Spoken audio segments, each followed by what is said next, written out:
நிகழ்ச்சி தொகுப்பு சின்னையா சிவனேசன். விளக்கம் தருபவர் டாக்டர் லம்போதரன்.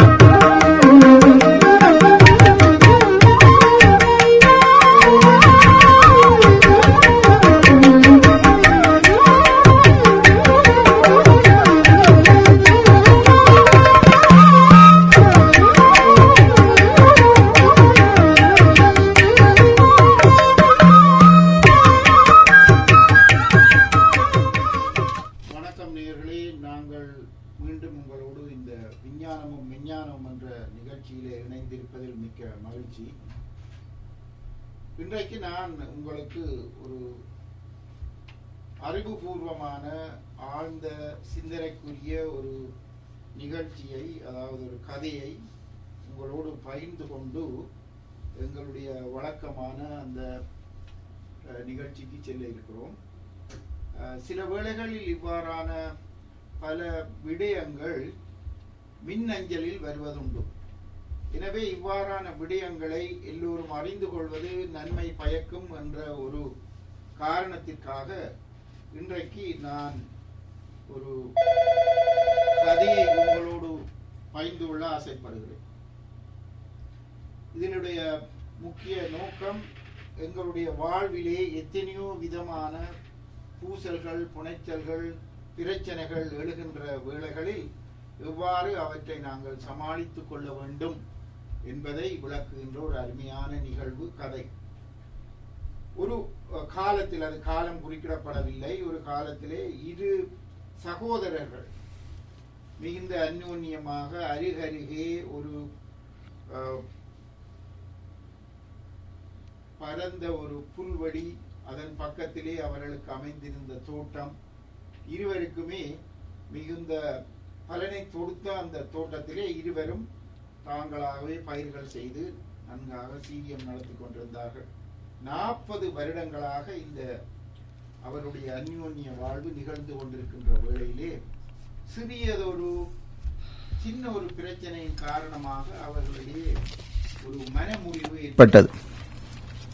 அந்த மனமுறிவினுடைய முக்கிய காரணம், அவர்களுக்கு இவ்வாறான ஒரு நிகழ்வு முன் எப்போதும் நடந்திருக்கவில்லை. அதன் காரணமாக அவர்கள் இருவரும் ஒருவரை ஒருவர் பகைக்க ஆரம்பித்தனர்.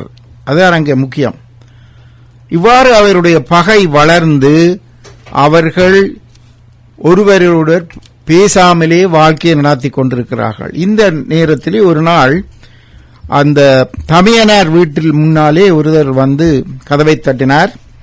அவர் சொன்னார், நான் எங்காவது வேலை தேடிக்கொண்டிருக்கிறேன், உங்களுடைய இந்த பண்ணையிலே ஏதாவது ஒரு வேலை தந்தால் எனக்கு நல்ல உதவியாயிருக்கும் என்று. ஓஹோ, அப்பொழுதுதான் தமிழர் யோசித்தார், அப்படியா, நல்லது, இந்த என்னுடைய பண்ணைக்கு அருகிலே இருக்கின்ற பண்ணையை மறைத்து ஒரு உயரமான மரத்தாலான ஒரு சிவரை எனக்கு எழுப்பித்தாருங்கள் என்று அவர் சொன்னார்.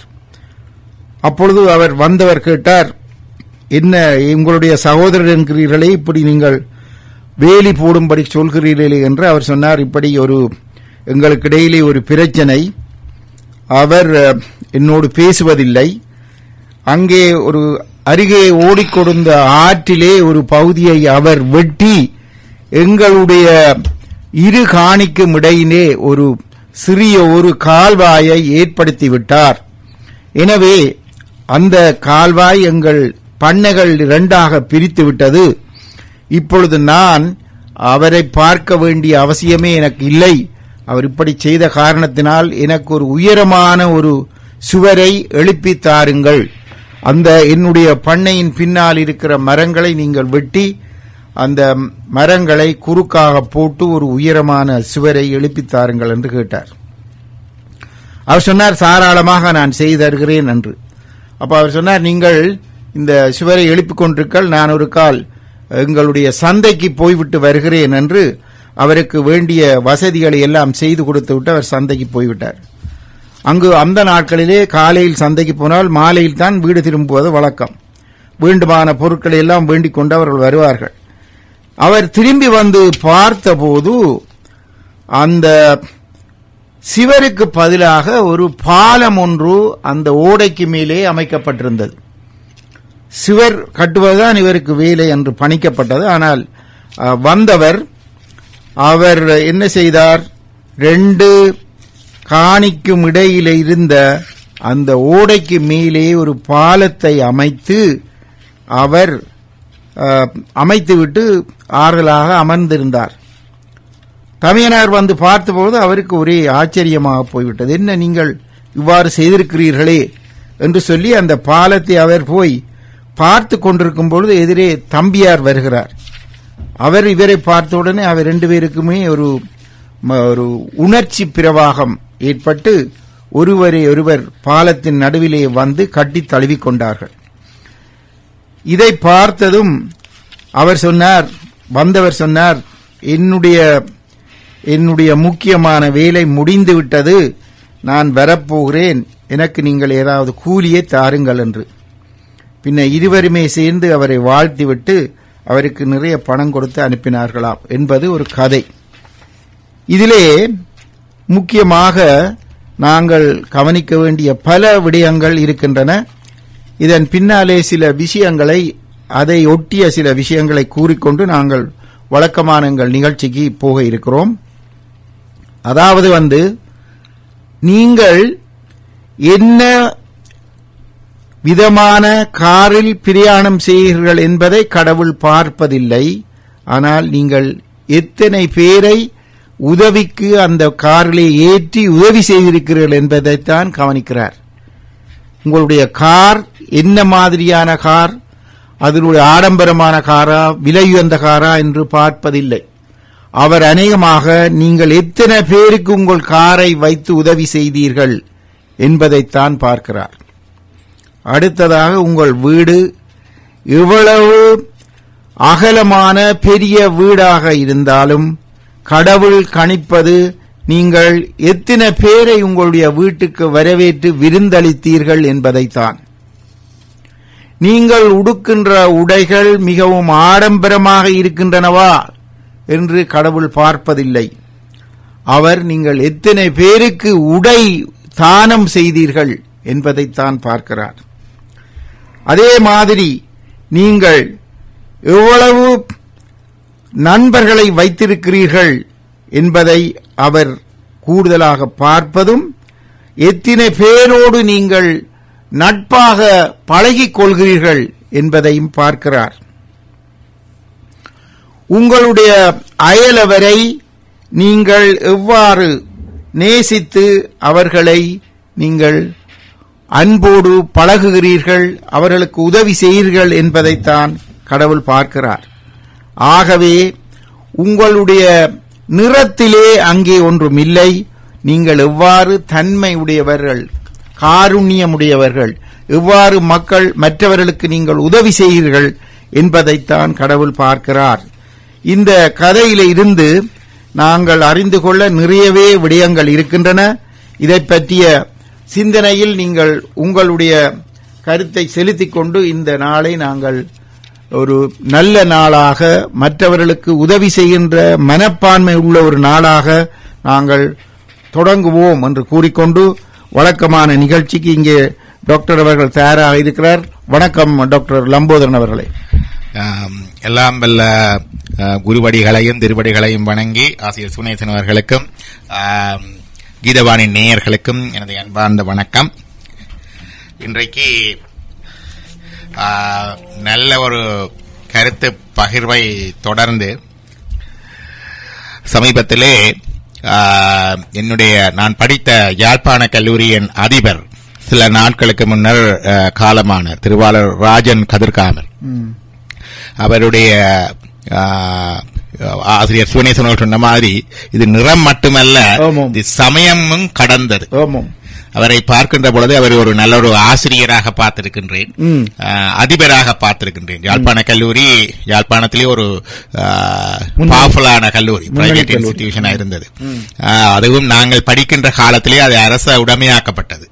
அப்ப அரசுடமையாக்கப்பட்ட காரணத்தினாலே பல சவால்களையும் எதிர்நோக்க வேண்டி இருந்தது. அந்த காலத்திலே அவர் அதிபராக இருந்திருக்கின்ற சோதனை மிக்க அந்த கல்லூரிக்கு சோதனை மிக்க அந்த காலத்திலே கூட. அதன் பிற்பாடு அவர் 1985 மட்டும் அங்கே அதிபராக இருந்திருக்கின்றார். அப்ப அவர் அதிபராக பார்த்திருக்கின்றோம். ஆனால் அதற்கு மேலாக ஒரு நல்ல மனித பண்புகள் உள்ள ஒரு ஆத்மீக பண்பாளராக அவரை அறிந்து கொள்ள முடிந்தது காலப்போக்கிலே. இது அவர் ஒரு டிவோட் கிறிஸ்டியன், ஒரு உண்மையான விசுவாசமான கிறிஸ்துவர். பாடசாலையில் இருந்து ஓய்வு பெற்ற பின்னரும் சுன்னாகத்திலே ஒரு கிறிஸ்தவ செமினரி ஒன்று இருக்கின்றது மருதனா மடத்திலே. அந்த மருதனா மடத்திலே இருந்த செமினரியிலே அங்கே அவர் ஆசிரியராகவும் ரெஜிஸ்ட்ராராகவும் கடமையாற்றிக் கொண்டிருந்தவர். இளப்பாரிய பின்பு அதிலேயும் ஒரு இது இருக்கின்றது என்று கேட்டால், பொதுவாக அதுவும் யாழ்ப்பாண கல்லூரி, அதுவும் கிறிஸ்தவ கல்லூரி என்றால் அதிபர் என்றால் எல்லாம் கோட் ஷூட் எல்லாம் போட்டு ஏதோ மக்கள் இருந்து ஒரு அந்நியத்திலே தூர இருக்கிற மாதிரி ஒரு பார்வை இருக்கும் பாக்குறவர்களுக்கு. என்ன கார்ல போய் வரார், அதுவும் கல்லூரியில் இருந்து அடிக்கடி உலகளாவிய சுற்றுப்பயணங்கள் எல்லாம் போய் வருவதுண்டு. போய் வந்தால் வாரத்திலே ஒரு நாள் அவருடைய பாடம் நமது வகுப்பிலே இருக்கும்.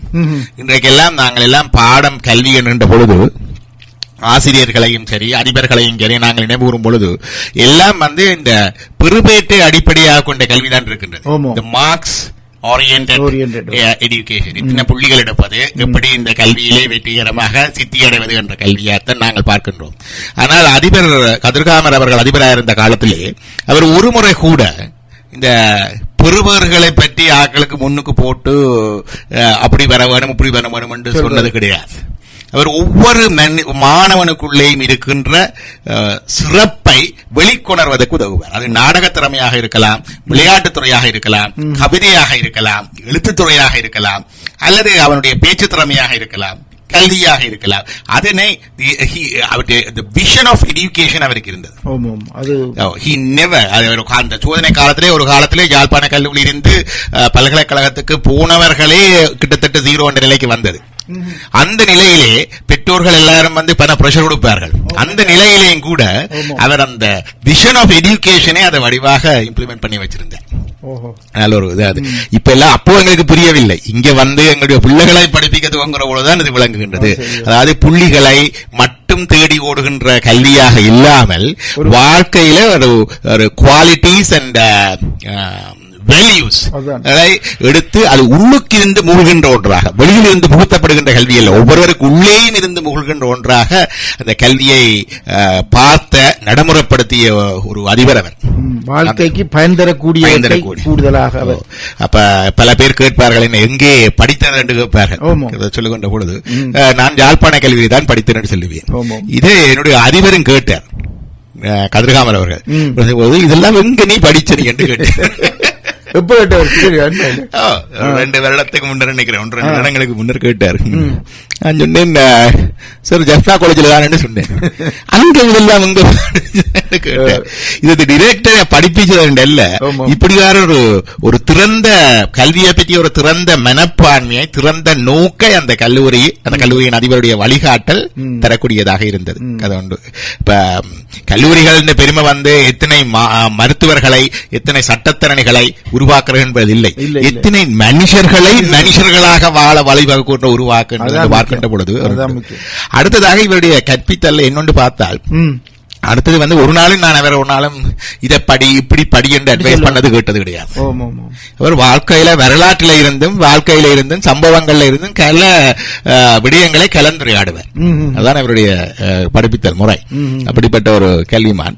அடுத்ததாக என்று கேட்டால் நல்ல டிவோட் கிறிஸ்டியன், வெரி ஸ்ட்ரிக்ட் கிறிஸ்டியன் என்று கூட சொல்லலாம். ஆதி காலத்திலே, அந்த காலத்திலே கல்லூரியிலே அனுமதி பல கஷ்டமாக இருந்த பொழுது 86க்கு முந்தைய ஆண்டுகள் டைரக்டாக சொல்லுவார், கிறிஸ்டியன்ஸுக்கு தான் முதலிடம் என்று சொல்லி வந்த அப்படியான ஒருவர். அப்படி இருந்தாலும் அந்த ஏதாவது அந்த ஃபெய்த்தை தொடர்ந்து பெர்சிவியரன்ஸாக தொடர்ந்து உண்மையாக அதை பின்பற்றி வர அந்த உண்மை விளங்கும். அப்ப அவருடைய பிற்காலத்திலே அவருடைய ஆத்மீக பக்கத்தை நான் பார்க்கக்கூடியதாக இருந்தது. பிற்காலத்திலே அங்கே இருக்கின்ற பொழுது 85 அவர் ரிட்டையர் பண்ணுகின்ற பொழுது எல்லாரும் சொன்னார்கள், இவர் ஒரு உயர்ந்த தரத்திலே வாழ்ந்தவர், அங்கே வெளிநாடுகள் எல்லாம் சுற்றி வந்தவர், இப்ப நாட்டு பிரச்சனையும் வந்துட்டது, ஆனபடினாலே இவர் வெளிநாட்டிலே போய் இலகுவாக செட்டில் பண்ணி விடுவார். ஆனால் 85 இருந்து 95 வரைக்கும் யாழ்ப்பாணம் முற்றாக வெளியேற்றப்படும் வரைக்குமே அவர் அங்கேதான் இருந்தவர். அங்கே இருந்து வட்டுக்கோட்டையிலிருந்து சைக்கிள்ல புஷ் பைக்கில் ஒவ்வொரு நாளும் நடனம் போய் அவருடைய கல்வி சேவையை தொடர்ந்து பணியாற்றி கொண்டு வந்த ஒரு மண்ணின் மைந்தரவர். அப்ப பார்க்க நாங்களுடைய அந்த பண்பை. அடுத்ததாக 2வது சொத்து சேர்த்தது கிடையாது. இப்ப எத்தனையோ பேர் தங்களுடைய பதவியை அல்லது அந்தஸ்தை பாவித்து சொத்து சேர்க்கிறது, அந்த இது கிடையாது. பிற்பாடு கனடாவுக்கு இடம்பெயர்ந்த காலத்தில் கூட கடைசி வரைக்கும் எளிமையான வாழ்க்கை வாழ்ந்து வந்த ஒரு மாமனிதர். அடுத்ததாக இன்னொன்று என்னென்று கேட்டால், அவருடைய இதுல இவ்வளவோ கண்டெக்ஸ் இருந்தது, உலகம் முழுக்க எல்லாம் இருந்து கண்டெக்ஸ் இருந்தாலும் ஒரு நாளும் இந்த பர்சனல் ஃபேவர்ஸுக்கோ என்னுடைய ஃபேவர்ஸுக்கோ ஒருத்தர் ஃபேவர் பண்ணி போனதும் கிடையாது. அப்படி பல ஆத்மீக பண்புகளை தன்னுள்ளே உள்வாங்கி வாழ்ந்தவர். அவர் கடைசியாக எனக்கு சில 2 மாதங்களுக்கு முன்னர் ஒரு இமெயில் அனுப்பியிருந்தார். கீதா சாரத்தை நாங்கள் வளமையாக பார்க்கின்ற கீதா சாரம் வேறு, இது கொஞ்சம் வித்தியாசமானது, உயிரின் நிலையாமையும் போட்டு ஆங்கிலத்திலே அது ஒரு இமெயில் அனுப்பி போட்டு கீழே ஒரு குறிப்பு அனுப்பி இருந்தார். இது இந்த விவிலியத்திலே இருக்கிற சாலமோனின் சங்கீதத்தை போல இருக்கின்றது. அதே போல சில மாதங்களுக்கு முன்னர் சுவாமி விவேகானந்தருடைய சிக்காகோ பிரசங்கம் அது எங்கேயோ டிசேவ் பண்ணி எடுத்துட்டோம், அதையும் எனக்கு அனுப்பி வைத்தவர் அவர் தான். அப்படி ஒரு என்ன சொல்றது, அந்த ஆத்மனில் இந்த கன்ஃபிளிக்டரி ஸ்பிரிச்சுவல் ரியலைசேஷனுக்கு அவருடைய காலத்திலே வந்திருந்தார் என்றுதான் நான் உணர்கின்றேன். அப்படிப்பட்ட ஒரு மனிதர், அவருடைய மறைவை நாங்கள் நினைவு கூர்ந்து அடுத்ததாக இந்த நாளைய தினம் மகாலய பட்சத்தினுடைய இறுதி தினம் அமாவாசை. மகாலய பட்சம் பட்சம் என்றால் 15 நாட்கள், இந்த ஃபோர்ட் நைட் என்று சொல்லுவோம். இந்த இதுல இந்த மகாலய பட்சம் இந்த தேய்முறையிலே ஆரம்பமாகி பூரணைக்கு பிறகு டார்க்கஸ்ட் ஃபோர்ட் நைட் என்று சொல்றது. இந்த இன்றைக்கு அமாவாசையில நாளைக்கு முடிய போகுது. இது 5th fortnight from the start of தட்சிணாயனம். அப்ப இது பித்ரு தேவதைகளுக்கு கடமை செய்கின்ற காலம். கடைசியாக கடந்த 14 நாட்களுமே அப்படித்தான் 12ஆம் தேதியில தொடங்கினது. அப்ப நாளைய தினம் அதனுடைய பூர்த்தி தினம். அப்ப இவ்வளவு காலம் பித்ரு கடமை, தங்களுடைய இறந்த முன்னோர்களுக்கு பிரார்த்தனைகள், காரியங்கள் செய்ய முடியாதவர்கள் நாளைய தினம் செய்வதற்கு சிறந்த தினம். எல்லா நாளும் செய்யாதாக்கள் இன்றைக்கு நாளைக்கு மட்டுமண்டான அதை செய்வினம். அதுவும் பல பேர் சொல்லிப்பார்கள். இப்ப பெண்கள், விதவைகள் போன்றவர்களுக்கு கூட இந்த மகாலய தினத்தை அனுஷ்டிக்கலாம், அதுல பிரச்சனை இல்லை. அப்ப இறந்தவருடைய பெயராலே அவர்கள் விரதம் இருந்து மத்தியான நேரத்திலே அவர்களுக்கு சமைத்து படைத்து அவர்களுடைய பேரிலே பிரார்த்தனை செய்து இந்த விரதத்தை அனுஷ்டிக்கலாம். ஆண்கள் என்றால் தர்ப்பணம் செய்யலாம். தர்ப்பணம் என்பது தண்ணி, எள்ளும் தண்ணியும் சேர்ந்து ஊற்றி அந்த பித்ருக்களுக்கு அந்த 3 தரம் அதை சொல்லி ஊட்டுகின்ற பொழுது அது பித்ரு தேவதைகள் அது சென்றடைகின்றது, எங்களுடைய முன்னோர்களுக்கு சென்றடைகின்றது என்கிற எங்களுடைய நம்பிக்கை. அப்ப இது நாளைய தினம் அமாவாசை. அந்த மகாலய பட்சத்தின் நாளைய தினம் முடிவந்தவுடன் அடுத்ததாக நவராத்திரி தொடங்குகின்றது. நவராத்திரி எங்கள் எல்லாருக்கும் தெரியும், அம்பாளுக்குரிய விரதம். நவம் என்றால் 9, நவதானியம், நவரத்தினம் என்றெல்லாம் சொல்லுவோம் இல்லையா? நவம் என்றால் 9, நவராத்திரி என்றால் 9 ராத்திரி. ஆறுமுனாவலர் சொல்லுகின்றார் அவருடைய சைவ வினாவிடை விரதவியலிலே, இந்த புரட்டாசி மாசத்திலே சுக்லபட்ச பிரதமை, அதாவது brighter half of the month இருக்கு இல்லையா, பிரைட்டர் ஃபோர்ட் நைட்ல பிரதம முதல் ஃபர்ஸ்ட் லீனடையில இருந்து நவமி வரை 9th லீனடை வரைக்கும் ஒவ்வொரு நாளும் பார்வதி தேவியாரை கும்பத்திலே பூஜை செய்து அனுஷ்டிக்கும் விரதமாம். அந்த கும்பம் வைக்கிறது ஒரு முக்கியமான பகுதி. அப்ப நவராத்திரி விதத்திலே கும்பம் வைப்பது ஒரு முக்கியமான ஒன்று. அப்ப அதை பற்றி கொஞ்சம் பார்ப்போம். இப்ப இந்த ராத்திரி 9 ராத்திரிகள் வரும். அப்ப 9 ராத்திரிகள் 9 முதலாவது ஃபர்ஸ்ட் யூனிடையில பிரதமையில இருந்து 2வது திதியை, 3வது திருதியை, 4வது சதுர்த்தி, 5வது பஞ்சமி, 6வது ஷஷ்டி, ஷஷ்ட 6, அப்ப 6 அது ஷஷ்டி. பஞ்ச கண்டா 5 பஞ்சமி ஷஷ்டி. அது அடுத்தது சப்தமி. சப்த கண்டா 7 சப்த கன்னிகைகள் என்று சொல்லுவோம் இல்லையா 7. அப்ப சப்தமி. சப்தஸ்வரங்கள் 7 ஸ்வரங்கள். அடுத்ததாக அஷ்டமி. அஷ்ட என்றால் 8 அஷ்டலட்சுமிகள் என்று சொல்லுவோம் இல்லையா அது மாதிரி அஷ்ட. அப்ப அந்த அஷ்டம் என்றா 8. நவ என்றா 9. இந்த 9வது நாள் இரவு வரைக்கும் 9 நாளும் நாங்கள் கலச ஸ்தாபனம் என்று சொல்லுவோம். கும்பம் தாவித்து இந்த கும்பத்திலே தேவியை ஆவாகனம் பண்ணி வழிபட. ஆவாகனம் என்றா invocation of Devi, the feminine aspect of the being என்று சொல்லுவோம். அதை ஆவாகனம் பண்ணி வழிபடுகின்ற நாள் தான் இந்த நவராத்திரி. உலகத்திலே எந்த மதங்கள் இருந்தாலும் இந்த பெண்ணை தெய்வமாக வழிபடுகின்ற சமயம் இன்றைக்கு இந்த சமயம் தான் மட்டும்தான். கிறிஸ்தவ சமயத்திலும் சரி இஸ்லாத்திலும் சரி பெண் தெய்வ வழிபாடு கடவுள் என்றது அங்கே ஆணாகத்தான் சித்தரிக்கப்படுகின்றதை தவிர பெண் கிடையாது. அதோட பெண்களுக்கும் ஓரளவுக்கு அவர்களுக்கு 2ஆம் படியின் ஒரு நிலைமைதான் சில இதுகள்ல அந்த நடைமுறைகள்ல அதுதான். அந்த ஒருவனோடு ஒருத்தி என்று சொல்லி இறைவனை சொல்லுகிறார்கள். அவர்கள் ஒருவனோடு ஒருத்தியாக இறைவன் சேர்ந்துதான் இருக்கின்றான். அந்த இது டுவலிசம் அந்த இது எங்களுடைய இதிலே இருக்கின்றது. அதுல சொல்லுவார்கள், அந்த சிவஞான சித்தியாலே சொல்லுவார், அறுவகை சமயத்தோர்க்கும் அவ்வவர் பொருளாய். All the religions of the past, present and future of 4 into 6 kinds. 4 into 6 என்றா ஒவ்வொரு 4 பிரிவுகள், ஒவ்வொரு பிரிவுகள்லயும் 6 விதமாக பிரிச்சிருக்கு. இந்த பிரிவுக்குள்ள all the religions of the past, present, future will be included. ஒவ்வொரு விதங்கள் இருக்குது. இறைவனை நம்பாத மதங்கள், கர்மாவை மட்டும் நம்பி இறைவனை நம்பாத மதங்கள், இறைவனையும் கர்மாவையும் நம்புகிற மதங்கள், ஆனா அங்கால முத்திப்பேர்ல வித்தியாசம் சொல்ற மதங்கள், இப்படி 36 விதங்களாக பிரித்து இருக்குது. அப்படி எத்தனையோ விதமான மதங்கள். இதுக்குள்ள நாஸ்திகவாதமும் இருக்குது, லோகாயுதம் என்று சொல்லுவோம். அப்ப எல்லா மதங்களும் தேவை. இது சொல்லுவார்கள், சைவத்திலே சொல்லுவார்கள், ஏணிப்படி நெறியிட்டு கொடுத்து பேணி தொழும் அடியார் புறங்குலகால பேணி தொழும் அடியவர் பொன்னுலகால புறங்கருளால் ஏணிப்படி நெறி இட்டு கொடுத்து என்று அப்பர் சுவாமிகள் பாடுகின்றார். தன்னை தொழுகின்ற அடியார்கள் இறை உலகத்தை, பொன்னுலகத்தை, இந்த சுவர்க்க இன்பத்தை அடைவதற்காக அவர் ஏணிப்படி நெறி இட்டு கொடுத்திருக்கின்றார். இது சோபான மார்க்கம். சோபான என்றால் ஏணிப்படி. இப்ப சோபான மார்க்கம் என்று சொல்லுவார்கள். இந்த ஏணிப்படி நெறியிலே எல்லா மதங்களும், எல்லா கொள்கைகளும், எல்லா நம்பிக்கைகளும், அது கடவுள் இல்லை என்ற நம்பிக்கை இருக்குது, கடவுள் இருந்தா என்ன, நான் செய்த கர்மா தான் எனக்கு பலன் தருகிற நம்பிக்கை இருக்குது, இது ஒன்றுமே இல்ல, கண்டதே காட்சி கொண்டதே கோலன், life is short, get the most out of it என்று சொல்றார்கள் இருக்கணும். இப்படி பலவிதமான கொள்கைகள் உள்ள எல்லா மதங்களின் நம்பிக்கைகளும், all the faith of the past, present and future are like steps in the ladder. அந்த ஏணிப்படி நெறி அவை ஒவ்வொன்றும் தேவை. அதான் மதத்தை, ஒரு மதத்தையும் அழிக்க கூடாது. ஒருவருடைய நம்பிக்கையை நாங்கள் பிழை என்று பழித்துரைக்க கூடாது. அந்த அவருடைய நிலைக்கு, அவருடைய அறிவுக்கு, அவருடைய அனுபவத்திற்கு, அவருடைய உண்மையின் தேடலுக்கு வெளிப்படுகின்ற உண்மை அவ்வளவுதான். அதுதான் சொல்லுகின்றது. அதான் சொல்லுங்க, அறுவகை சமயத்தோர்க்கும் அவ்வவர் பொருளாய், அவையவர் தேடுகின்ற பொருளாக, ultimatum of the all religions of the past, present and future.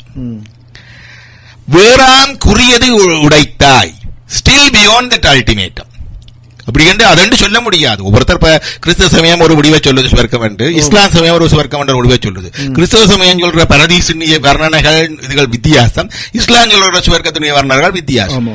அதே மாதிரியா ஒவ்வொருவரும், பௌத்தம் சொல்லுகின்ற லிபரேஷன் நிர்வாணம் வித்தியாசம். அப்படி ஒவ்வொருவரும், வேதாந்திகள் சொல்லுகின்ற அத்வைத முத்தி வித்தியாசம், சித்தாந்திகள் சொல்லுகின்ற அத்வைத முத்தி வித்தியாசம். இப்படி ஒவ்வொரு விதமான லிபரேஷன் இருந்தாலும் அதற்கெல்லாம் அப்பாற்பட்டதாய், வேறாம் குறியது உடத்தாய், வேதாகமங்களின் குறியிறந்து, even this sacred text inefficient to reveal. இந்த புஸ்தகங்களால கூட முழுமையாக இறைவனை வெளிப்படுத்த முடியாது. அது வேதமாயிருந்தால் என்ன, ஆகமமாயிருந்தால் என்ன. இது வேதங்கள் என்றால் இதுல குர்ஆன் வரும், பைபிள் வரும், திரிபிடகம் வரும், எல்லாமே வரும். அப்ப எல்லாம் இருந்தாலும் கூட இவை வெளிப்படுத்தினாலும் முழுமையாக வெளிப்படுத்த முடியாது. அதான் மாணிக்கவாசகர் சொன்னார், வேதங்கள் ஐயா என ஓங்கி ஆழ்ந்து அகன்ற நுண்ணியனே. ஐயாண்டு போட்டு எக்ஸ்கிளமேஷன் மார்க், ஒரு வியப்புக்குறி. வேதங்கள் ஐயா, ஓமை லோட் என்று சொல்லி வியந்து போய் வாயை பிளந்து நிக்குது. ஆழ்ந்து அகன்ற நுண்ணியனே, the deepest of all depths, the widest of all width, and the minute of the minute. இப்படி வேதங்கள் ஆண்டு நிக்குது. அந்த வேதாகமங்களால கூட இறைவனை முழுமையாக வெளிப்படுத்த முடியாது. அப்ப வேதாகமங்களின் குறி இறந்து, இப்ப சுட்டி காட்டுகின்ற இது இறந்து பயனற்று போய் இன்னும் வந்து நிக்கல. அங்கு அறிவினில் அருளால் மன்னி இறைவனை எப்படி காணலாம் என்றா சொல்லுகிறார். அறிவு தேவை. அந்த அறிவு எங்களுடைய புஸ்தக அறிவு அல்ல. நாங்கள் BA MA PhD MBBS படிக்கிற அறிவு அல்ல. இந்த அறிவை சொல்லுவார்கள் ஆங்கிலத்திலே நோசிஸ். GNOSIS நோசிஸ். அது ஞானம் என்பதில் இருந்துதான் நோசிஸ் வந்தது. ஞான GNA ஞான, அதே மாதிரி GNOSIS நோசிஸ். இந்த அறிவைத்தான் நோசிஸ் என்று சொல்றது. இந்த அறிவு எப்படி வரும் என்று சொன்னால் இது படித்து வராது. இந்த வானொலி பேச்சால வராது, பிரசங்கம் பண்ணுவதால வராது, PhD இன் சைவ சித்தாந்தம், PhD இன் அத்வைதம் அது செய்து கூடி வராது. இது எப்படி வரும் என்றால் அருளால் மன்னி, இறைவனுடைய அருளால வர வேணும். அவன் காட்ட நான் காண்பது, அவன் உணர்த்த நாம் உணர்வது, அவன் அறிவிக்க நாம் அறிவிப்பது, அவன் அமிழ்த்த நாம் அமிழ்ந்துவது, அனுபவிப்பது. இதுதான் அது. அந்த அறிவின் அருளால் மன்னி அங்க சொல்றார். அடுத்ததாக அப்படியெல்லாம் வந்த பிறகு எப்படி தெரியுமா இறைவன்? அம்மையோடு அப்பனாகி, the inseparable mother and father, the eternal mother and father. அப்படி அம்மையோடு அப்பனாகி செறிவொழியாது, in undiluted form, all pervasive form, அம்மையோடு அப்பனாக அந்த விளக்கம் இறை தெரியும். எங்கும் சொல்வார்கள் சக்தியும் சிவமுமாய தன்மையும் உலகமெல்லாம், இந்த உலகம் முழுக்கமே சிவசக்தி மயமாகத்தான் இருக்குது. ஒத்து ஒவ்வா ஆணும் பெண்ணுமாக, உயிருள்ளவற்றில ஆண் என்றும் பெண் என்றும் இருக்குது. உயர் குண குணியுமாகி, உயிரற்றவற்றில positive negative, north pole south pole, electron proton, இப்படி இந்த டியூவல் போர்ஸஸாக இருக்கு. உலகம் முழுக்க, உலகத்தின் தோற்றம், இருப்பு, இயக்கம் எல்லாமே இந்த operations and existence of these dual forces. அதான் இந்த சிவசக்தி ஆட்டம்.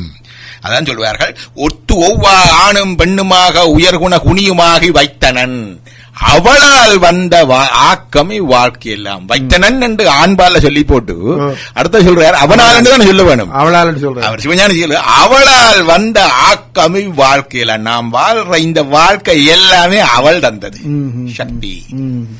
இரண்டால் இறைவனுடைய கைனெட்டிக் எனர்ஜி, இந்த தொழிற்படு நிலைதான் சக்தி. இறைவனுடைய அருள் நிலைதான் சக்தி, இறைவனுடைய அன்பு நிலைதான் சக்தி. அதைத்தான் சொல்லுவார்கள். சொல்லுவார்கள் பொட்டன்ஷியல் எனர்ஜி, கைனெட்டிக் எனர்ஜி என்று சொல்றோம் இல்லையா? பொட்டன்ஷியல் எனர்ஜி இருக்குது, ஆனா வேலை செய்ய சிவமே என்று சும்மா என்று சொல்றோம். ஆனா கைனெட்டிக் எனர்ஜி தான் தொழிற்படு. அதான் சொல்லுவார்கள் சிவம் என்று சக்தி இல்லை என்று சொல்றது. அதான் அப்ப இந்த தொழிற்படு நிலையில இது எல்லாம் நடக்குது. சொல்லுவார் இத்தையும் ஓரார் பீடலிங்கத்தின் இயல்பும் அறியார், இத்தையும் அறியார் பீடலிங்கத்தின் இயல்பு. இது விளங்காட்டி சிவலிங்க தத்துவமே விளங்காது. சிவலிங்கத்தை பார்த்துட்டு சொல்லுவாங்க அவர் இது என்ன, இது சிவலிங்கம் என்று இருக்குது, இது சிவனுடைய லிங்கமா என்று கேட்கிறவர்கள் இருக்கிறார்கள் இல்லையா? ஃபலிக் வர்ஷிப் என்று சொல்லுவவர்கள் இருக்கிறார்கள். அதிலே அந்த லிங்க வடிவான சிவம், மற்றது வட்ட வடிவான அந்த பீடம் ஆவுடைய. இந்த உலகம் முழுக்கவே 2 வகையான அசைவுகள் தான் பாசிபிள். ஒன்று நேர்கோட்டு நிலைக்குத்து அசைவு, இரண்டாவது வட்ட. எல்லா அசைவுகளும் இந்த 2 ஒரு பார்ட் அல்லது பகுதி. இதை விட 3வது அசைவு ஒன்றும் இல்லை. அப்படித்தானே? இந்த நேர்கோட்டு அசைவுதான் நிலைக்குத்தான லிங்கம், இந்த வட்டவான அசைவுதான் சைக்கிள், இந்த சர்க்கிளா இருக்கிற பீடம் ஆவுடையார். அப்ப இந்த உலகம் முழுக்கத்தின் இயக்கம் இந்த சிவசக்தி சிம்பலைஸ்ட். அப்ப இதுதான் அந்த நிகழ் குறியாம் சிவலிங்கம் என்றுதான் பெரிய புராணத்தில் வருகிறது. அந்த சிவலிங்கத்திலேயே அம்மையோடு அப்பனாகி அந்த அம்பாளாக இருக்கின்றான். செறி ஒளியாது நின்ற சிவன் அடி சென்னி வைப்பாம் என்று இது சிவஞான சித்தியார்ல வருகிறது. அதனால இந்த அம்பாள் என்றது சும்மா ஏதோ நாங்கள் ஏதோ பெண் வழிபாட்டுக்காக வச்சது அல்லது ஏதோ இந்திய நாகரிகத்துல நாங்கள் கொஞ்சம் ஒரு பொம்மை செய்து வச்சு அம்மா கும்பிட்டு நாங்கள் சொல்வார்கள் தாய் வழி வழிபாட்டு முறையில இருந்து வந்தது. இப்படி எல்லாம் கதை எழுதுகிறவர்கள் இருக்கிறார்கள், சரித்திராசிரியர்கள் இருக்கிறார்கள். ஆனா இதுக்கு பின்னால இந்த பெரிய தத்துவம் இருக்குது. இந்த உலகத்தின் தோற்றம், இருப்பு, இயக்கம் எல்லாவற்றுக்கும் அந்த டியூவல் போர்சஸ் தேவை.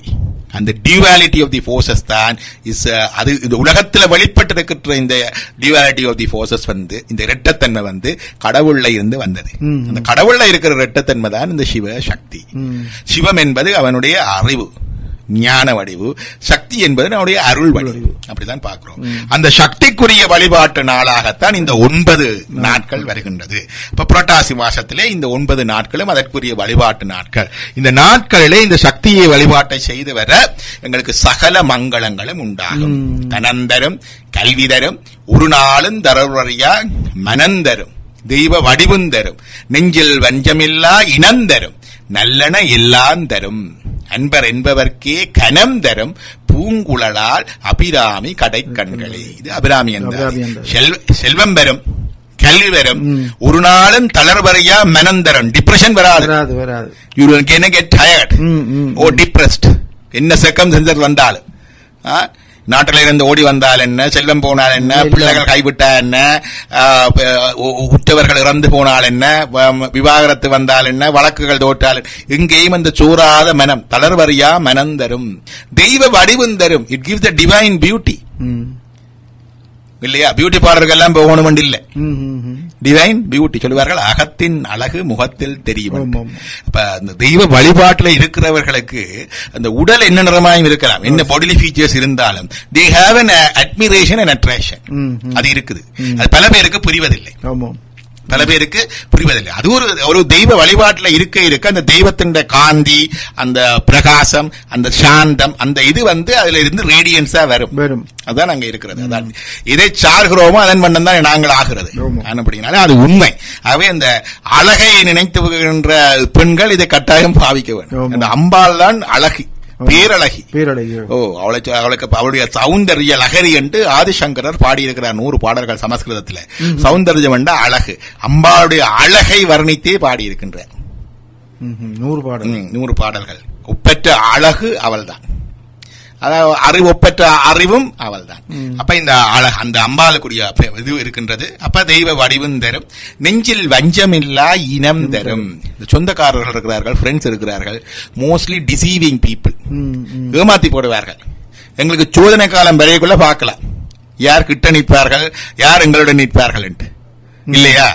அப்படி அந்த நெஞ்சில வஞ்சம் இல்லாமை பிளங்குகின்ற அன்பர்களை, உறவுகளை தேடுவது மிகவும் கடினம். அதுவும் கொடுத்து வச்சிருக்க வேணும். அதான் ராமலிங்க சுவாமிகள் பாட சொல்லுவார், உள்ளொன்று வைத்து புறம்பொன்று பேசுவார், உறவு கலவாமை வேண்டும். அப்படிப்பட்ட ஆக்கள் உறவு எனக்கு வரப்படாதப்பா, இன்ன வேண்டும் என்று கேட்போல ராமலிங்க சுவாமி, உரிமையுடன் நினைத்து திருமண நினைக்கின்ற உத்தமர்தம் உறவு வேண்டும். உள்ளொன்று வைத்து புறமொன்று பேசுவார், உறவு கலமாமை வேண்டும். பெருமை பெரு நிதன் புகழ் பேச வேண்டும், பொய்மை பேசாது இருக்க வேண்டும். இப்படி ஒவ்வொன்றையும் கேட்கிறாரு. அப்ப அதுல இந்த உறவு நல்லபடியா அமைகிறது இருக்கு இல்லையா, அதுவும் அன்பால வடிவர்களுக்கு வருகின்றது என்று சொல்லி அப்படியே மற்ற அடுத்ததாக சொல்ல, அன்பர் என்பவர்க்கே கனம் தரும். கனம் என்றால் மரியாதை, இந்த புகழ். புகழ் விரும்புவதற்கு எத்தனையோ பேர் எவ்வளவு செய்தாலும் புகழ் வராது. அல்ல ஒருவர் ஏதாவது கொஞ்சம் செய்தாலே புகழ் வந்துடும், இல்லையா? நான் ஒன்றுமே செய்கிறது இல்ல, ஆனா ரேடியோல வாழல என்ன தெரியாது, ஏதோ பெருசா செய்யறேன் எல்லாரும் நினைச்சு கொண்டிருக்கிறது. அது ஒரு அப்ப அது மாதிரி அது அந்த புகழ் கூட அம்பாளுடைய அருளால வரும் என்று சொல்லி அந்த இதுல சொல்லி இருக்கு. ஆகவே எங்களுக்கு வீட்டுல இதை விட வேற என்ன வேணும் எங்களுக்கு? ஒவ்வொருத்தரும் ஒவ்வொரு ஒரு நாள் அந்த வழிபடும் பொழுது ஒரு நாளும் கேட்க தேவையில்லை அம்பாளை இது வேணும் அது வேணும். எப்பவும் வழிபடையக்க எல்லாரும் நாங்கள் கேட்கிறோம், பிள்ளை படிக்க வேணும், பிள்ளை கல்யாணம் பெற வேணும், வேலை சிரமமா இருக்க வேணும், வாழ்க்கையில சந்தோஷம் வேணும், நோய் குணமாக எல்லாம் கேட்கின்றோம் இல்லையா? அப்படி கேட்க தேவையில்லை. நாங்கள் இருந்து இறைவனை பிரார்த்தித்து, இறைவனே உன்னுடைய சித்தம் எதுவோ அது நடக்கட்டும் என்று சொன்னால், ஏனென்றா சில வேளையில சிலது இல்லாம இருக்கிறது நல்லதுக்குத்தான். அது பிறகு விளங்காது. அதுக்கு ஒரு காரணம் இருக்கு, அதுக்கு ஒரு காரணம் இருக்கு இல்லையா? நாங்க சில வேலை கல்யாணம் பெறையில பிள்ளை கண்டு சொல்லுவோம், கடைசியா கல்யாணம் வந்தால் அது பிறகு அதால வர்ற பிள்ளை அனுபவிக்கிற தொல்லையை பார்த்துட்டு ஐயோ ஏன் கல்யாணம் கட்டி கொடுத்தோம்னு யோசிப்போம், இல்லையோ? அப்படிப்பட்ட பலன்கள் இருக்கும் பொழுது இறைவனிடமே அந்த பலன்களை விட்டு விடுறது நல்ல. அப்ப அப்படி இருந்த என்ன இருந்தாலும் என்ன வழிபட்டாலும் இது வரும். அப்ப அதுக்கு இந்த 9 நாட்களும் அம்பாளை வழிபடுவதற்கு கும்பம் வைத்து வழிபட வேண்டும். கும்பம் வைக்கிற முறை எல்லாருக்கும் தெரியும். ஒரு தட்டம் அல்லது இலையில தானியம் எங்களுடைய அரிசி அல்லது நெல் வைத்து அதற்கு மேலே எங்களுடைய ஒரு குடம் அல்லது செம்பு வைத்து அந்த செம்பிலே நீர் விட்டு அதற்குள்ளே ஒரு ரத்தினக்கல் என்று சொல்லுவார்கள். சில பேர் பவுன் போடுவார்கள், அல்லது ஒரு ரூபா நாணயம் என்றாலும் போடலாம். குடும்பத்துக்கு ஒரு வஸ்திரம் போட வேணும், ஒரு நூல் அல்லது வஸ்திரம் சுத்த வேணும். மற்றது அதற்கு மேலே தேங்காய் வைத்து, முடி தேங்காய் வைத்து, முடி இல்ல இங்க சில இடங்கள்ல முடி இருக்காது, சில முடி தேங்காய் நல்லதோ கெட்டதோ ஒன்று தெரியாது. அப்படி உங்களுக்கு ஐமிச்சமா இருந்தால் நீங்கள் தேங்காய் எடுத்து அதுக்கு மேலே மஞ்சளாலேயே ஒரு முடி செய்து வைக்கலாம். அது ஒரு சம்பிரதாயமாக இப்போது வந்து கொண்டிருக்கிறது, சொல்லப்படவில்லை. அடுத்ததாக மாவிலை 5, 7, 9 என்ற எண்ணிக்கையில இந்த மாவிலை வைத்து அந்த கும்பம் வைத்து அந்த கும்பத்தை ஸ்தாபிக்க வேண்டும். இல்ல சில இடங்கள்ல டாக்டர் இந்த மாவிலைக்கு கொஞ்சம் தட்டுப்பாடு இருக்கு. வெத்தில வைக்கிறவ அதுக்கு வெத்தில வைக்கிறேன். இங்க தமிழ் கடைகள்ல மாவிலை கிடைக்கின்றது. பித்ரு தேவர்களுக்கு மாவிலை ஒரு முக்கியமான விஷயம். அதுல அவர்கள் அந்த நுனியிலே வந்து மாவிலை தோரணம் கண்டு அந்த நுனியில தான் அந்த பித்ரு தேவர்கள் வந்து நிற்பார்கள். அப்ப மகாலய பட்சத்திலேயே அந்த வீட்டு வாசல்லே மாவிலை தோரணம் கட்டுவது. மாவிலை தெரிந்து எங்களுடைய புண்ணிய இதுகளுக்கும் முக்கியமான நிகழ்வுகளுக்கும் மாவிலை கட்டுவோம். மாவின் இன்னொரு விஷயம் என்னன்னு கேட்டால், இந்த மாமரத்துல இந்த மண் அரிப்பை தடுக்கிற சக்தி மிக கூடுதலாக இருக்கின்றது. நாங்களெல்லாம் இப்போ நாங்கள் இந்த சின்ன சின்ன மரங்களை தான் நாங்க பார்க்கின்றோம், வெள்ளக்குழம்பு விளாட்டு என்று சொல்லி. அந்த காலத்து மாமரங்கள் எங்களோட வீடுகள்ல இருந்தது மிகப்பெரிய மரங்கள், 100 வருஷத்துக்கு மேல இருக்குது. காஞ்சி மாவடி வைகுண்டி அந்த பாடல்ல வருகிற காஞ்சி இதுல இப்பவும் அந்த மாமரம் இருக்குது. அது முந்தின மாமரம் இருந்து 3000 வருஷத்துக்கு மேற்பட்ட மாமரம் வந்து அந்த காலத்து தாவரவியாளர் கணித்திருந்தவர்கள். ஒரு சில வருடங்கள் 20 வருஷத்துக்கு முந்தி அது இறந்து விட்டார் அந்த மாமரம். அதை விட்டு அதை காஞ்சி பெரியவர் சொல்லி ஒரு பாக்ஸ்ல கண்ணாடி பெட்டியில போட்டு வைத்தார்கள். இப்ப பார்த்தா அந்த இடத்துல திருப்பி மாமரம் முளைச்சு மரமாக வந்துட்டு பாருங்க. அது ரொம்ப இருக்குது அந்த கண்ணாடி பெட்டியில. அப்ப இந்த மாமரத்துக்கு அந்த தன்மை இருக்குது. எங்களுக்கு தெரியும், எங்களுக்கு அந்த சுனாமி வந்து முடிஞ்ச பொழுது இந்த திருப்பி மரம் நாட்டுற இதுல வெந்நீல அப்ப இருந்த விடுதலை புலிகள் கட்டுப்பாட்டு இந்த வெந்நீல மாமரங்களை நடும்படி அறிவுறுத்தப்பட்டது. என்று சொன்னால் அங்கேயும் அந்த விளங்கி இருக்கு, இந்த மாமரத்துக்கு இந்த தன்மை இருக்கின்றது என்ற தன்மை அங்கேயும் விளங்கி இருக்குது. மாமரம் பனைமரம் ரெண்டுக்கும் அந்த ரிசலியன் ஃபீச்சர்ஸ் இருக்குது. அப்ப இந்த விதத்திலே நாங்கள் அந்த மாவிலையை வைத்து அந்த கும்பத்தை ஸ்தாபித்து வழிபட வேண்டும். இதான் கும்பம் ஸ்தாபிக்கிற முறை. அது 9 நாட்கள் வழிபடுவார்கள். 10ஆம் நாள் விஜயதசமி தான் கும்பச்சரிவு என்று சொல்லுவோம். அன்னைக்கு கும்பத்தை எடுத்து வழிபடுவார்கள். இது 9 நாள். அப்ப இது வழிபாடு இருக்கின்றது. 9 நாளும் ஒரு விளக்கு வைத்து சுவாமிக்கு ஒரு விளக்கை நெய் விட்டு விளக்கு ஏற்பது உத்தமம். இங்க நெய் கிடைக்கும், அவ்வளவு எல்லாருக்கும் அஃபோர்ட் பண்ணக்கூடியது உண்டு. நெய் எடுத்து அந்த புதுத்திரி ஒவ்வொரு நாளும் புதுத்திரி போட்டு புதுக்க விளக்கை விளக்கி அந்த நெய் விட்டு ஏற்றி வைத்து ஒரு அமுது படைக்க வேண்டும். ஏதாவது உண்டு, ஒரு சக்கரச்சாரமோ அல்லது அவலோ அல்லது ஏதாவது ஒன்று படைத்து, இயலாத பாயாசமோ அல்லது பாலோ ஏதாவது ஒன்று வைத்து உண்டாலும் வைத்து அதை வைத்து வழிபடுவது நல்ல. வசதியானவர்கள் இதை வெத்தில வாக்க வச்சு பெண்களுக்கு, கன்னி பெண்களுக்கு, சிறு பெண் குழந்தைகளுக்கு, மற்றது சுமங்கலி பெண்களுக்கு வஸ்திரம் தானமாக கொடுத்தால் மிகவும் சிறப்பு. அம்பாளாக நினைத்து அந்த வஸ்திரம் கொடுக்க வேண்டும். இப்ப தமிழ்நாட்டில் இதை கூடுதலாக நன்றாக செய்கிறார்கள்.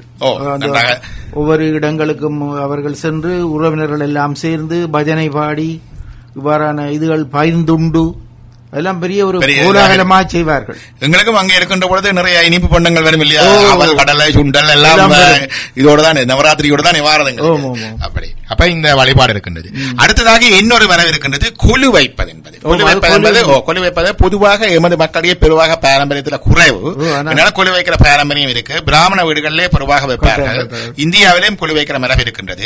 எம்மவர்களையும் சில பேர் வைப்பார்கள். கொலு வைக்கின்ற பொழுது எப்படி கொலு வைக்க வேண்டும் என்றதில் ஒரு விதி இருக்கு. பொதுவாக படித்தட்டுகளாக வைப்பார்கள். படித்தட்டுகளாக பொதுவாக 9 படி, நவராத்திரி இல்லையா, 9 படிநிலைகளாக வைப்பது வழமை. அது இல்லாமல் 5, 7 என்று வைப்பது அடுத்தது. சில பேர் 3 வைப்பார்கள். 9, 5, 7 தான் இந்த முறை உத்தமம். 9 ஒவ்வொன்றிலையும் என்னென்ன வைக்கணும் இருக்கு. என்னென்ன ஒவ்வொன்றும் அந்த இவல்யூஷனரி ஸ்டேஜஸ் ஆஃப் தி சோல், கூர்ப்பின் வழி பக்கமா போகும். அது இது சோல் மொட்டை உடம்பல்ல சோல். டாவின் சொன்ன பரிணாமம் உடம்புக்கு தானே, இது சோலுக்கு எப்படி வருகுதென்றால் இந்த பரிணாமத்தை இவர் சொல்லி இருக்கிறார். யாரு? எங்களுடைய தொல்காப்பியர் சொல்லி இருக்கிறார். அவர் சொல்லுவார், ஒன்றறிவதுவே உற்றறிவதுவே. ஒரு அறிவு தான் இருக்கிற பிராணிகள் இருக்குது. அதுக்கு அந்த உற்றறிவுண்டா உணர்ச்சி, தொடுகை உணர்வு மட்டும்தான் இருக்குது. புல்லும் மரனும் ஓரறிவினவி. மரங்களுக்கு தொடுகை உணர்வு இருக்கு. ஒளி பட்டுத்தானே ஒளி தொகுப்பு நடக்குது, போட்டோசிந்தசிஸ் நடக்குது. அடுத்தது தொட்டா சிறுங்கி, இந்த டச் மீ நாட் என்ற பிளான்ட் இருக்கு இல்லையா, அது கூட கையை தொட்டோன்னு வந்து என்ன சுருங்கி போகும். Mimosa pudica, mimosa pudica botanical name நீங்க ரெக்கார்ட் பண்றீங்க. அப்ப மிமோசா பியூடிகா வந்து இந்த கையை தொட்டவுடன் சுருங்குது இல்லையா. அப்ப அந்த புல்லும் மரணம் ஓரறிவு. அப்ப முதல் தட்டிலே, அந்த ஃபர்ஸ்ட் தட்டு இருக்கு இல்லையா, அதிலே கீழ்த்தட்டிலே இப்படிப்பட்ட அந்த மரங்கள், அந்த அப்படிப்பட்ட பொம்மைகளைத்தான் வைப்பார்கள். செடிகள், மரங்கள் போன்ற பொம்மைகளை வைப்பார்கள்.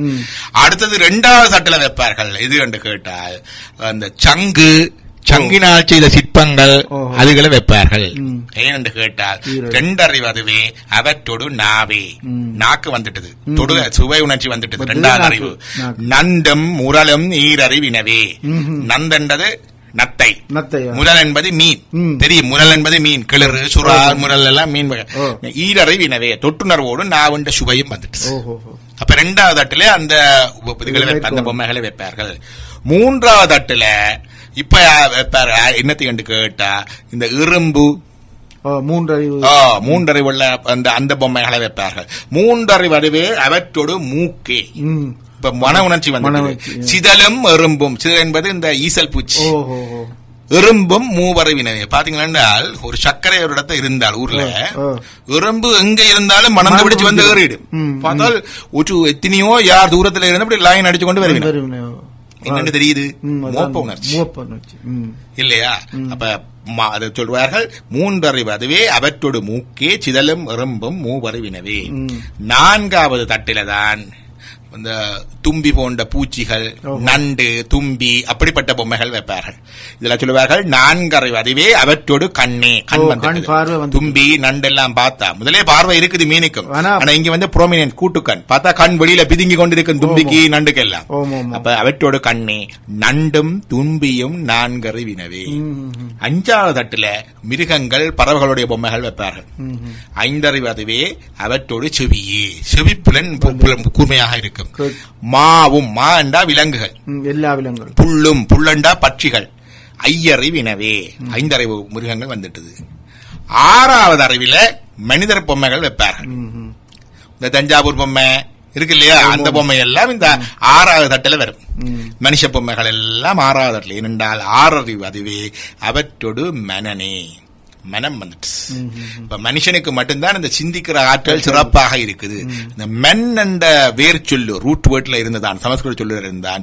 மனிதன், மனுஷி, மனம், இங்கிலீஷ்ல மேன், எல்லாமே மைண்ட், எல்லாமே இந்த மென் என்ற வேர்ட்ல இருந்து ஒரே ரூட் சொல்லு. அப்ப இந்த 6 அறிவு வந்தால் மிச்சம் 3 என்னண்டு கேட்பீங்க. மனுஷன் தானே பெருசு, படைப்புகள்ல மனுஷன் தானே பெருசு, அரிது அரிது மானிடரால் அரிதுண்டு. இப்ப மனுஷனுக்கு மேல என்னண்டாதான் பல சமயங்கள் எல்லாம் மனுஷனை தெய்வமாக்குறதுக்கு முந்தி மனுஷனை மனுஷனா வச்சிருக்கணும், அதான் முக்கியம், மிருகத்தன்மையை விட்டுட்டு. இப்ப அதுதான் பல பல சமயங்கள் இருக்கின்றது. அப்ப அதெல்லாம் தேவை, ஏணி படிநறை மாதிரி எல்லாம் தேவை. இதுகளை இடிச்சு கொட்டப்படாது, சமயத்தை சமயம் அழிக்கப்படாது. அப்ப இந்த 6 படிகளுக்கு பிறகு 7வது படிகளிலே ரிஷிகள் வருவார்கள். முனிவர்கள் ரிஷிகளுடைய சிற்பங்கள், பொம்மைகள் வைப்பார்கள். அவர்கள் மனிதனை விட ஒரு படி மேலானவர்கள் இல்லையா. இந்த ரிஷிகளுடைய சிற்பங்களை வைப்பார்கள். 8வது படியிலே ஞானிகள், who attained liberation. இப்ப ஆழ்வார்கள், நாயன்மார்கள், இவர்கள் தான் ஞானிகள். ரிஷிகள் வந்து இவத்தை சொல்லுகிறவர்களை ஞானிகள் என்று சொல்ல முடியாது. வரலாறு இருக்கின்றதானே, விஸ்வாமித்திரருடைய கோபத்தை பற்றிய வரலாறு இருக்கின்றது, துர்வாசருடைய கோபத்தை பற்றிய வரலாறு இருக்கின்றது. அப்படி எல்லாரும் இருக்கும் பொழுது ஞானிகள் என்ற இது வராது. ஞானம் என்பது அதற்கு மேல, அந்த ஞானம் என்ற நிலைக்கு வருகின்ற பொழுதுதான் இந்த நாயன்மார்கள் ஆழ்வாருடைய சிற்பங்கள் 8வது படியிலே வைப்பார்கள். 9வது படியிலே தான் தெய்வ சிற்பங்கள் வைப்பார்கள். அப்ப அந்த படிமுறையை எல்லாரும் தயவு செய்து கவனித்துக் கொள்ள. ஏனென்றால் இது இந்த கீழே இருந்து மேல போற evolutionary stages or steps of the soul. அதாவது ஜீவன் சிவமாவதை காட்டுகிறது. புல்லாகி பூடாய் புழுவாய் மரமாகி பல்பெருகமாகி பறவையாய் பாம்பாகி கல்லாய் மனிதராய் பேயாய் கணங்களாய் வல் அசுரராகி முனிவராய் தேவராய் செல்லா நின்றவித்தாவர சங்கமத்துள் எல்லா புறப்பும் பிறந்து இழைத்தேன் எம்பெருமான். முனிவர் தேவர் வரைக்கும் கொண்டு வந்து விட்டுட்டேன் இல்லையா? அதுக்கு அங்கால ஞானி, அதுக்கு அங்கால இறைநிலை. இதுதான் அந்த படிநிலை. 9 நிலை இருக்கின்றது. இதை இன்னொரு படிமுறையிலையும் பார்ப்பார்கள். நவ ஆபரணம் என்று சக்கர பூஜை தேவர்களுக்கு தெரியும். நவ ஆபரண பூஜை உலகம் முழுக்க இப்படி ஒவ்வொரு விதமாக இருக்கின்றது. இது ஒளிவு காலம் வரும்பொழுது ஒரு உலகம் இன்னொன்றிலே ஒடுங்க, அடுத்தது அதிலே ஒடுங்க, பிறகு அடுத்தது அதிலே ஒடுங்க, ஈட்டிலே எல்லாம் போய் ஒடுங்கி சக்தியிலே ஒடுங்கும். அந்த பரிணாமப்படியும் சிலர் அது ஸ்ரீ வித்யா சம்பிரதாயம். அது வேறு சில பேருக்கு மட்டும்தான் அது விளங்கும். அது இருக்கின்றது பொதுவான முறை. இது இப்ப கொண்டு வைக்க விரும்புவர்கள் இப்படி வைத்துக் கொள்ளலாம் நல்ல முறை. இந்த நாட்களில் இந்த பிள்ளைகளையும் இதில் ஈடுபடுத்தப்பட்டு, அதாவது ஒரு ஸ்லோகம் ஒரு பாடல் என்றாலும் அவர்களை சொல்லி பாட பண்ணி கும்பிட பண்ணி வந்தவனும். இந்த கும்பம் என்பது ஜஸ்ட் எம்பாடிமெண்ட் ஆஃப் தேவி என்று சொல்லி அவர்களை விளங்க. படிக்கிற புத்தகங்களை எல்லாம் கொண்டு நாங்கள் அந்த நாட்களில் வைத்து இந்த கொலுவுக்கு கீழே வைக்கிற ஒரு பழக்கம் இருக்குது. 10ஆம் நாள் ஆயுத பூஜை என்று சொல்லுவார்கள். இப்பெல்லாம் கம்ப்யூட்டர் கொண்டு வந்து வைப்பார்கள். சிறப்பான ஆயுதம் அதை கொண்டு வைத்து வழிபடுகின்ற தன்மை இருக்கிறது. இன்றைக்கு எங்களுடைய பிள்ளைகளுடைய வகுப்பிலே கூட இன்றைக்கு நாங்கள் அவர்களுக்கு கும்பம் எப்படி வைக்கிறது, எப்படி வழிபடுறது என்று சொல்லிக் கொடுக்க இருக்கின்றோம். அதிலேயும் அவர்கள் கலந்து கொண்டுவார்கள். இங்க ஒரு நேர் வந்துக்கிறார் டாக்டர் பாப்போம். வணக்கம். வணக்கம், நீங்கள் இணைப்பில் இருக்கிறீர்கள். வணக்கம். வணக்கம். அவர் போய்விட்டார். நாங்கள் தொடரும்.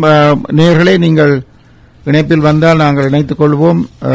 அழைக்க வேண்டிய இலக்கம் 4162672100. இன்னொரு லேயர் வந்துக்கிறார் டாக்டர். வணக்கம். வணக்கம், சொல்லுங்க அம்மா.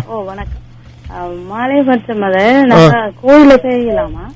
மாலைபட்சம் கோயில்ல நாங்க போய் செய்துட்டு மாலைபட்சம் வீடுகளில் செய்வதுதான் சிறப்பு. ஏன்னா வீடுகள்ல செய்யறது சிறப்பு. ஏன்னா பித்ருதேவர்கள் வாரது. ஆனா நீங்கள் யாத்திரை செய்வதாயிருந்தால் புண்ணிய தலங்களுக்கு போய் செய்யலாம். செய்யல பொதுவாக தீர்த்தம் இருக்கும். ஒரு தீர்த்தக்கரையில் ராமேஸ்வரம், காசி, கயை போன்ற புண்ணிய தலங்கள் தீர்த்தங்கள் உள்ள இடங்கள்ல யாத்திரை செய்பவர்கள் செய்வார்கள். அந்த நாளைக்கு வட இந்தியாவில் எல்லாம் இந்த நாளுக்கு மட்டுமண்டே காசி, கயை, பிரயாக எல்லாத்துக்கும் போவார்கள். இந்த பிதிர்க்கடன் செய்வதற்கு வந்து இது இருக்குது. மற்றது அடுத்ததாக அப்படி இயலாதவர்கள் வீட்டிலே செய்யலாம். மத்தியான நேரம் செய்ய வேண்டும். மத்தியானம் நேரத்துக்கு பிறகுதான் அந்த காலம் பெறுகின்றது. அந்த நேரத்தில் அதை விரதம் இருந்து அதை படைத்து அதை செய்ய வேண்டும்.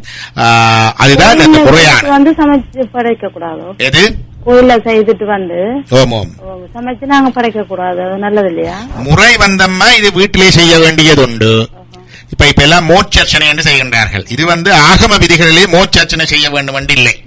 அப்படி கோயிலே செய்ய வேண்டும் என்று இல்லை. இது வீட்டிலே செய்வதனால இன்னொரு நன்மை என்று கேட்டா, உங்களுடைய பித்ரு தேவதைகள் எங்கே வருவார்கள் என்றால் உங்களுடைய வீட்டுக்கு தான் வருவார்கள். உங்கள் பிள்ளை அவர்களுடைய சந்ததியினர் எங்கெங்கே அவர்களுடைய பரம்பரை அலைகள் ஜீன்கள் இன்னும் நடமாடிக் கொண்டிருக்குதோ, யாருடைய பரம்பரை அலைகள் ஜீன்களூடாக அவர்கள் இறந்தும் இன்னும் உயிரோடு இருக்கிறார்களோ அவர்களுடைய இல்லங்களுக்கு தான் அவர்கள் வருவார்கள். அங்கே அவர்களுடைய பிரசன்னம் இருக்கும். அதான் வீட்டுல மாவில தோரணம் கட்டுறது. அவர் வீட்டில இதை கொடுப்பதனாலதான் அவர்களுடைய பிரசன்னமும் அவருடைய ஆசியும் உங்களுக்கு கிடைக்கும். பித்ருக்களுடைய ஆசி கிடைக்கும். அடுத்து பிள்ளைகளுக்கும் இதை பற்றி தெரிய வரும். என்ன நடக்குது, என்ன இதண்டு நாங்கள் ஒருவருக்கும் தெரியாம இலையில அவசரத்துல செய்து போட்டு வந்தால் இதண்டாது. ஆனால் இப்ப சில பேருக்கு அந்த டைம் வசதிகள் கிடைக்காதவர்கள் ஆலயத்தில் செய்து கொள்ளலாம். அடுத்த பட்சமாக செல்லாம தவிர ஒன்று புண்ணிய யாத்திரை செய்தவர்கள் தீர்த்தக்கரைகள்ல செய்வது, நீராடி தீர்த்தக்கரைகள்ல தர்ப்பணம் கொடுத்து முறையாக செய்வது சிறந்தது. ஆனா இந்த காலத்துல எல்லாரும் இங்க கனடாவில் புண்ணிய தலங்கள் இல்ல, புண்ணிய யாத்திரை கிடையாது. ஆனபடினாலே நீங்கள் வீட்டிலே செய்வது 2வது. அடுத்தது 3வதாக ஆலயத்திலே செய்யலாம். இந்த காலத்திலே அவர்களுடைய பேரால நீங்கள் ஆலயங்களில் ஒரு தான தர்மம் கொடுப்பதோ அல்லது ஏழை எளியவர்களுக்கு தான தர்மம் கொடுப்பதோ அல்ல ஊரிலே அவர்களுக்கு அவரந்தவரின் பேரால தான தர்மம் கொடுப்பது நன்மை பயன். நன்றி. வணக்கம். இன்னொரு நேர் வணக்கம். வணக்கம், சொல்லுங்க. நீங்கள் இணைந்திருக்கிறீர்கள் இணைப்பிலே. வணக்கம். வணக்கம். நான் மனோரம் பேசுறேன். சொல்லுங்க. இருவருக்கும் வணக்கம். நீங்கள் சிவலிங்க வழிபாட்டில சிவனும் சக்தியும் ஒன்றா இருக்கு சொன்னீர்கள். ஆனால் அர்த்தநாரீஸ்வரர்ல சிவன் ஏன் உமையொருவானோட இருப்பான்? அந்த கேள்வியோட விளக்குவீர்களா? ஓமோம். நன்றி. நன்றி நன்றி. இறைவனுடைய வடிவங்களை சொல்லுகின்ற பொழுது 3 விதமாக நாங்கள் பார்க்கின்றோம். இறைவனுக்கு ஒரு நாமம் ஓருருவம் ஒன்றும் இல்லாதானுக்கு என்றுதான் திருவாசகம். ஒரு நாமம் ஓருருவம் ஒன்றுமில்லாதானுக்கு 1000 திருநாமம் பாடினாம் தெள்ளனங்கொட்டாமோ என்று திருவாசகத்தில் வருகிறது. இப்ப இறைவனுக்கு உருவம் இல்லை. உருவம் இல்லாத இறை ஒரு அருவத்திருமேனி. அந்த அருவத்திருமேனிக்கு இறைக்கு சில இயல்புகள் இருக்குது. இன்னேட் நேச்சர் என்று இருக்கு இல்லையா, இறைவனுடைய தடத்த நிலை சொரூப நிலை என்று இருக்கின்றது. இன்னேட் நேச்சர் என்றது அவனுக்கு உருவம் இல்லை. அவன் சச்சித் ஆனந்த சொரூபி. சத்தென்றால் என்றும் உள்ள பொருள், மாறாது, நிலமாற்றங்களுக்கு உட்படாது. இப்ப நாங்கள் எல்லாம் தோன்றி நின்று மறைகிறோம். மரங்கள் தோன்றி நின்று மறையும், மலைகள் கூட தோன்றி நின்று மறையும். இந்த நிலமாற்றம் இல்லாம எது இருக்குதோ அது சத்து பொருள். இப்ப இறைவன் சத்து பொருள். அடுத்தது அறிவு பொருள் இறைவன். அதாவது இப்ப மரங்களுக்கு மற்றவர்களுக்கு அறிவு கிடையாது. எங்களுக்கு உயிர்களுக்கு சிற்றறிவு. சிற்றறிவு என்றா சிறிய அறிவு. ஒரு பகுதி தான் தெரியும். எனக்கு கொஞ்சம் மெடிசின் தெரியும், இன்னொருவருக்கு மெக்கானிக்கல் இன்ஜினியரிங் தெரியும், இன்னொருவருக்கு கொஞ்சம் லோ தெரியும். இப்படி எங்கள் எல்லாருக்கும் கொஞ்சம் கொஞ்சம் தெரியும். இரண்டாவது எங்களுக்கு இருப்பது சுட்டறிவு. சுட்டி காட்டினால் அறிகின்ற அறிவு. இப்படித்தான் இருக்கும், இப்படித்தான் இருக்க வேண்டிய என்னுடைய குருமார், என்னுடைய வாத்தியார்கள், என்னுடைய மென்டர்ஸ், என்னுடைய டீச்சர்ஸ், என்னுடைய பேரண்ட்ஸ், என்னுடைய சொசைட்டி சொல்லித்தர நான் அறிகின்றேன். அது சுட்டறிவு. இன்னொரு சொல்லித்தர அறிவது இல்லையா? இந்த ரெண்டும் எங்களுக்கு இருக்குது. ஆனா இறைவனுக்கு சுட்டறிவு கிடையாது. அவனுக்கு ஒரு தரம் சொல்லிக் கொடுக்க தேவையில்லை. அவன் இடையிலே அறிந்தது கிடையாது. இயல்பாகவே அறிவு வடிவாகவே இருக்கிறான். பேரறிவு அது இது இல்லாது அனைத்து அறிவாகும். அது இது என்று அறிந்து உந்தி பெற அவிழ்ந்த சடையான் என்று உந்தி பெற என்று திருவந்தியார்ல சொல்லுகின்றது. அதாவது அனைத்து அறிவு, இந்த நாலேஜ் டோட்டாலிஸ். அப்ப அந்த நாலேஜை சொல்றது சித்து. இறைவன் சித்து பொருள். இறைவன் ஆனந்த வடிவானவன். நான் சொல்லேன், இந்த உலகத்தில் எல்லாத்துக்கும் ரெட்டை இருக்கு இல்லையா? நாங்க பாக்கைக்குள்ள பார்த்தா புகழ் இகழ், மேடு பள்ளம், சூடு எல்லாம் ரெட்டத்தன்மை இருக்கு. எலக்ட்ரான் புரோட்டான், பாசிட்டிவ் நெகட்டிவ், ஆண் பெண், இப்படி எல்லாம் இருந்தாலும் இறைவனிட அந்த ஒன்றாம் தன்மையும் இருக்குது. சொல்லுவார்கள் இன்பம் துன்பம் இருக்குது தானே. இன்பம் நாங்கள் அனுபவிக்கிறது. அது எப்படி வருது எங்களுக்கு இன்பம்? நான் இன்றைக்கு சந்தோஷப்படுறேன் என்றால் நான் ஏதோ நல்லது முந்தி செய்தபடினால எனக்கு இந்த இன்பம் வருகிறது. இந்த இன்பத்துக்கு காரணம் நான் செய்த நல்லது. எங்கேயோ கொடுத்து வச்சிருக்கிறேன், யாருக்கும் நல்லது செய்திருக்கிறேன், இப்ப இன்பம் வருகிறது. இன்பம் வந்த உடனே வித் வில் எக்ஸாஸ்டட், அந்த நெட் பயன் போயிடும், முடிஞ்சிடும். ஆனால் ஆனந்தம் இறைவன் தருவது. ஆனந்தத்துக்கு பாத்தீங்கன்னா எதிர்ச்சொல் இல்லை. There's no opposite word to ஆனந்தம். இன்பத்துக்கு துன்பம் இருக்கு, ஆனந்தத்துக்கு இல்லையே. அதுக்கு முடிவும் கிடையாது. இன்பம் முடியும், ஆனந்தம் முடியாது. அதுதான் மாணிக்கவாசகர் சொல்றார், அந்தம் ஒன்றில்லா ஆனந்தம் பெற்றேன். அந்தம் என்றா முடிவில்லாத ஆனந்தம். இறைவன் பிளிஸ் டோட்டாலிஸ் அண்ட் நெவர் எண்டிங் பிளிஸ் இல்லையா? அப்ப அந்த அந்த அந்த பிளிஸ் டோட்டாலிஸ் ராமகிருஷ்ணன் சொல்லுவார், இறைவன் சக்கர மலையா, நாங்கள் எறும்பா. இந்த எறும்பு சக்கர மலைக்கு போய் சக்கர மலையா சாப்பிடுற மாதிரி நாங்கள் கிடையாது. இப்ப அதண்டாலும் சொல்லலாம், எறும்பு கொஞ்சம் கொஞ்சமா மைன்யூட்டா சாப்பிட்டு சக்கர முடியும். இறைவன் நெவர் எண்டிங் பிளிஸ். அப்ப அது சத் சித் ஆனந்த சொரூபி. இதை நாங்கள், இது ஒரு வடிவு, இது அருவநிலை இறைவனுக்கு. அடுத்தது உருவநிலை. உருவநிலையிலே 25 வடிவங்கள் இறைவனுக்கு கொடுத்தது சைவம். அதிலே ஒன்று அர்த்தநாரீஸ்வரர். பிரிங்கி முனிவர் வழிபட்டு கொண்டிருக்கின்ற பொழுது சிவனை மட்டுமே சுற்றி வழிபட்டார், சக்தியை வழிபடவில்லை. அப்ப சக்தி இறைவனுடன் நெருக்கமாக அமர்ந்த, அப்போது கூட ஒரு வண்டு வடிவாக இறைவனை சுற்றி மட்டும் வந்தார். அப்ப தேவிக்கு வந்தது கோபம். அப்ப அந்த முருங்கன் அந்த சக்தி நீங்கினவுடன் அவர் அப்படியே துவண்டு ஒரு ஜெலி பிஷ் மாதிரி இப்படி கீழே வந்துட்டார். அப்ப சிவன் அவருக்கு கோல் கொடுத்து நிமித்தினதாகத்தான் புராணம் சொல்லுவது. அதுக்கு பிற்பாடு தேவி அம்பாளை வேண்டி தவம் இருந்து, அது இது முடிஞ்சவன் நவராத்திரி முடிஞ்சவன் கேதாரக ஒரு விரதம் இருக்கிறது. அந்த அம்பாளை வேண்டி, அம்பாள் சிவனை வேண்டி தவம் இருந்து அந்த இறைவனுடைய பாகத்தை பெற்றார். அதுதான் அர்த்த நாரி ஈஸ்வரர். பாகம் பெண் ஒரு வானாய் போட்டி ஆண் பெண் என்று ரெண்டாக வந்தது என்று சொல்லுகிறது. அப்ப இதுதான் அந்த அது உருவத்திருமேனிக்குள்ள வருகின்றது. ஆனால் இறைவனுடைய உண்மையில பார்த்தால் இந்த சக்தி இப்படி வெளிப்பட்டியாக இருக்கும் பொழுது இறைவனுக்கு பக்கத்துல சக்தி, நடராஜனுக்கு பக்கத்துல சிவகாமி இருக்கிறார் இல்லையா? சந்திரமௌலீஸ்வருக்கு பக்கத்துல பிரம்மராம்பிகா தேவி இருக்கிறார் இல்லையா? அப்படி அம்பாளை பக்கத்துல வைக்கிறது உருவத்திருமேனி. அது வேறாக புறம்பாக எக்ஸ்பிரஸ்டா இருக்கிறது. நான் எக்ஸ்பிரஸ்டா பார்த்தா சிவலிங்கத்துக்குள்ளே சக்தி இருக்குது. அதான் சக்தியும் சிவமுமாய தன்மை. அந்த சிவலிங்கத்துக்கு உள்ள சக்தி போய் ஒடுங்கி இருக்குது. இறுதியாங் காலந்தன்னில் ஒருவனே இறுதிவருந்தம் உறுதியில் நின்றார் என்றின் அறிதான் உண்டாகாதான் என்று சொல்லுகிறார். அதாவது இறுதி காலத்துல உலகம் எல்லாம் ஒடுங்குன்ற பொழுது எல்லாம் ஒடுங்கி ஒடுங்கி ஒடுங்கி கொண்டு வந்து கடைசி எல்லாம் சக்தியில் ஒடுங்க இந்த சக்தியும் சிவத்தில் ஒடுங்கும். சக்தி சக்தி இல்லாம போறதில்லை, சக்தி சிவத்தில் ஒடுங்கும். அதான் இறைவனுடைய பலவிதமான தாண்டவங்கள் இருக்கின்றன இல்லையா? அந்த தாண்டவங்கள் எல்லாம் சொல்லுகின்ற பொழுது சொல்லுவார்கள், இந்த மகா பிரளய காலத்துல கடைசி சங்கார காலத்துல உலகம் எல்லாம் முடிஞ்சு, இந்த பூ உலகம் முடிஞ்சு, சுவர்க்கலோகம் முடிஞ்சு, ஜனலோகம் முடிஞ்சு, அந்த லோகம் எல்லாம் முடிஞ்சு கடைசி பிரளய காலத்திலே அவர் ஆறுகிற தாண்டவம் ஒன்று இருக்கின்றது. அந்த தாண்டவத்தை ஊழி தாண்டவத்துல எல்லா இடத்திலும் சக்தி இருப்பா. சிவனுக்கு பக்கத்துல சக்தி இருப்பா. ஆனால் இந்த தாண்டவத்துல மட்டும் சக்தி இல்லை. சிவனுடைய ஆனந்த தாண்டவன் தில்லையில் நடக்குது. சிவனுடைய அசபா நடனம் வார்த்தையால விவரணிக்க முடியாது. அசபா நடனம் திருவாரூர்ல இருக்குது. சுந்தர நடனம் திருவாலவாய் வெள்ளியம்பலம் கால்மாறி ஆடினவர். ஊர்த்துவ தாண்டவமானவர் காளிக்கு ஒரு காலை தூக்கி, ஊர்த்துவம் என்றால் மேலே நேர்கோட்டிலே, அந்த தாண்டவமான திருவாலங்காடு. பிரமண நடனமாடினவர் திருமுருகன் பூண்டி. இதைவிட வேறும் பல வகையான நடனங்கள் இருக்கு சிவனுக்கு. சிவனுடைய நடனங்கள் சொல்வார்கள். பாண்டரங்க நடனம் என்று இருக்குது. முப்புறங்கள் எரித்து வந்த பொழுது சிவனாடிய நடனம் பாண்டரங்க நடனம். அங்க சரஸ்வதி பார்க்க அவர் ஆடுறார், அவளை தேற்றுதல் பொருட்டு. கொடுகட்டி நடனம். கொடுகொட்டி நடனம் என்றது சிவன் திரிபுரத்தை எரித்த பிறகு, முப்புறம் எரித்த சிவன் தேவி தாளம் போட ஆடுறார். பரமசிவனார் கைகளை கொட்டி கொட்டி ஆடுறார், கை தட்டி தட்டி ஆடுறார் சிவன். கொடுகொட்டி நடனம். சந்தியா நிறுத்தம் பிரதோஷ காலத்துல, நேற்றெல்லாம் சனி பிரதோஷம் இல்லையா? இந்த காலத்துல உமாதேவியார் முன்னிலையில கையிலே அந்த மத்தளத்தை ஏந்தி சூடத்தை சுழட்டி ஆடுறார். அது சந்தியா நிறுத்தம். சண்டதாண்டவம், இது திருவாலங்காட்டுல காளி இந்த செருக்கி எடுக்க பைரவமூர்த்தம் கொண்டாடுவது ஊத்துவ நடனம். அடுத்தது கௌரி தாண்டவம். மோகினி வடிவம் எடுத்து தாரகாவனத்துல போய், ஐயப்பன் பிறந்தது ஞாபகம் இருக்குதானே எங்களுக்கு? அந்த மோகினி அவதாரம் முருகன் எடுத்து வந்த பொழுது அந்த மோகினியோட சென்று ஆடியது இந்த கௌரி தாண்டவம். அது எப்படி என்றா, மோகினியோட ஆடினத பார்வதி கேட்டாலும் எனக்கு ஒரு ஆடி காட்டணும், அவவோட எப்படி ஆடினீங்க அதை பார்வதிக்கு ஆடி காட்டினீங்களா, அதுக்கு பேர் கௌரி தாண்டவம். அதே மாதிரி வீரட்டகாச நடனம். வீரட்டகாச நடனம் என்றது அட்டகாசம்.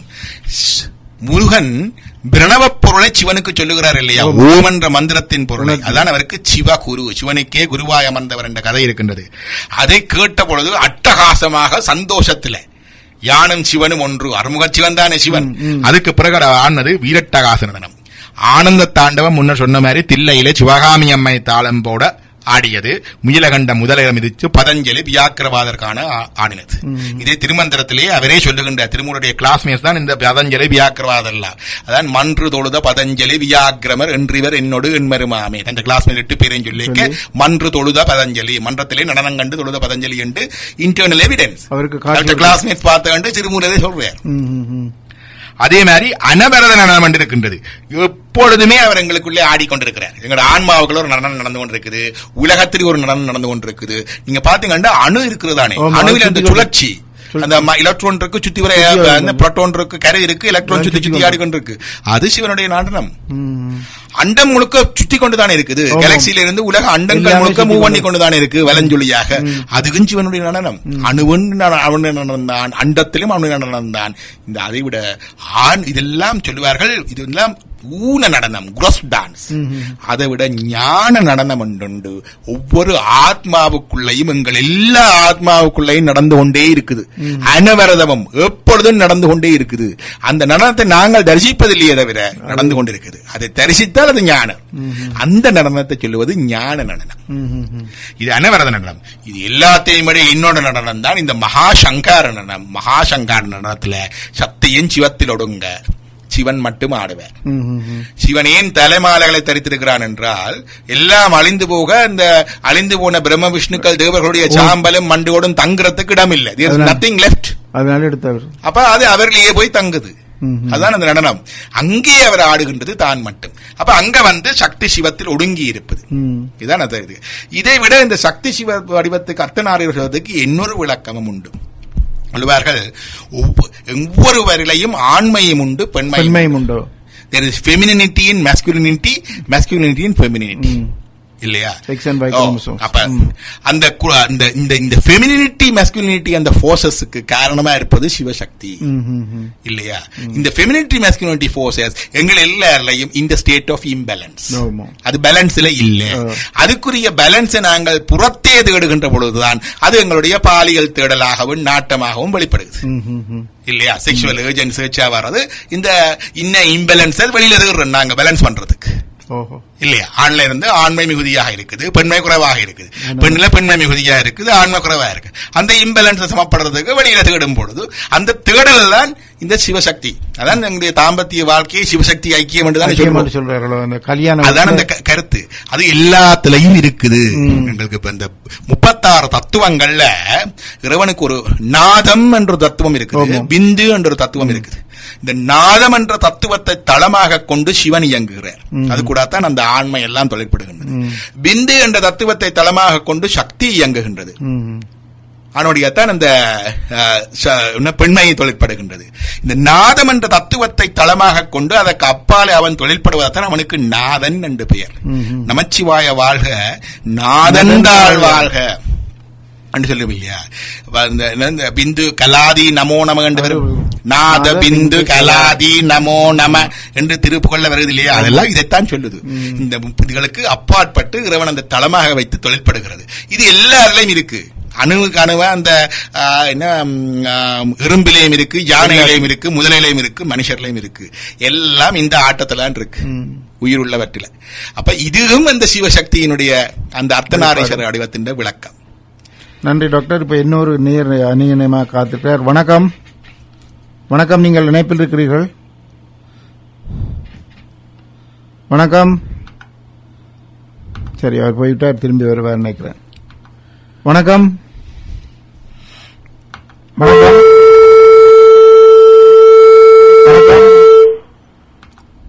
சரி, நாங்கள் தொடர்ந்து பார்ப்போம். முக்கியமா டாக்டர், நாங்கள் அந்த சோதனத்தை பற்றி சென்ற வாரம் பார்த்தோம். இன்றைக்கு நான் நினைக்கிறேன் நேரம் கொஞ்சம் குறைவாக இருக்குது. அவர் அந்த நேர் வந்துக்கிறார் போல் இருக்குது. வணக்கம். ஹலோ. வணக்கம்.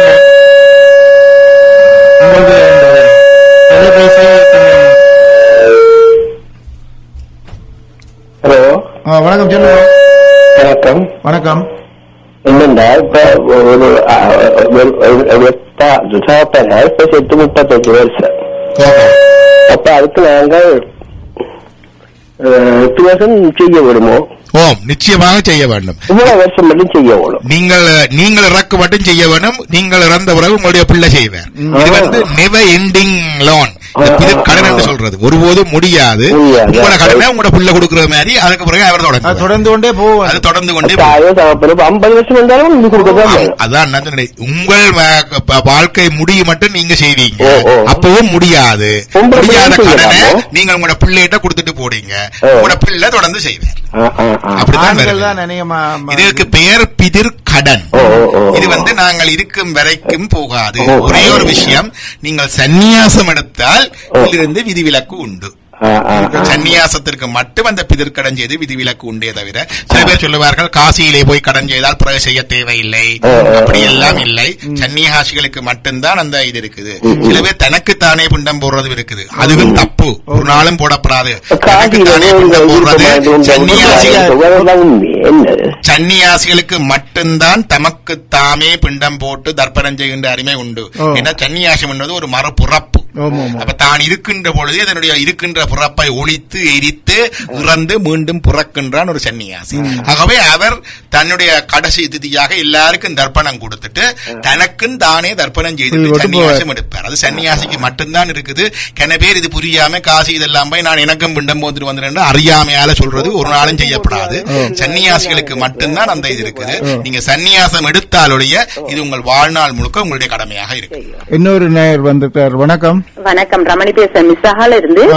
இருவருக்கும் வணக்கம்.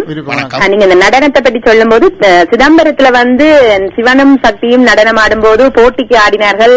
அதுல சக்தியை தோற்கடிக்கிறதுக்கு இவர் இந்த காதலிய விழுத்தி காலால தூக்கி காதல போட்டார். அதனால் கோபித்து கொண்டு தில்ல காலியாக எல்லையிலே போய் இருக்கிறார் என்ற ஒரு கதை இருக்குது. அது உண்மையா? அதை விளக்க உங்களுக்கு நேரம் இருக்கிறதா? உண்மை உண்மை. அதை பற்றிய விவரம் தேவார திருவாசகங்களிலே கூட இருக்கின்றது. தாரகன் என்ற அசுரன் ஒருத்தன் இருந்தவன். அவனுடைய தொல்லைகள் அதிகரித்துக் கொண்ட பொழுது இறைவன் காளியை உருவாக்கினார். அப்ப தாரக வதம் செய்யப்பட்ட பொழுது அவனுடைய ரத்த துளிகள் ஒவ்வொன்றும் நிலத்திலே சிந்தாமல் இந்த காளி பருகினாள்.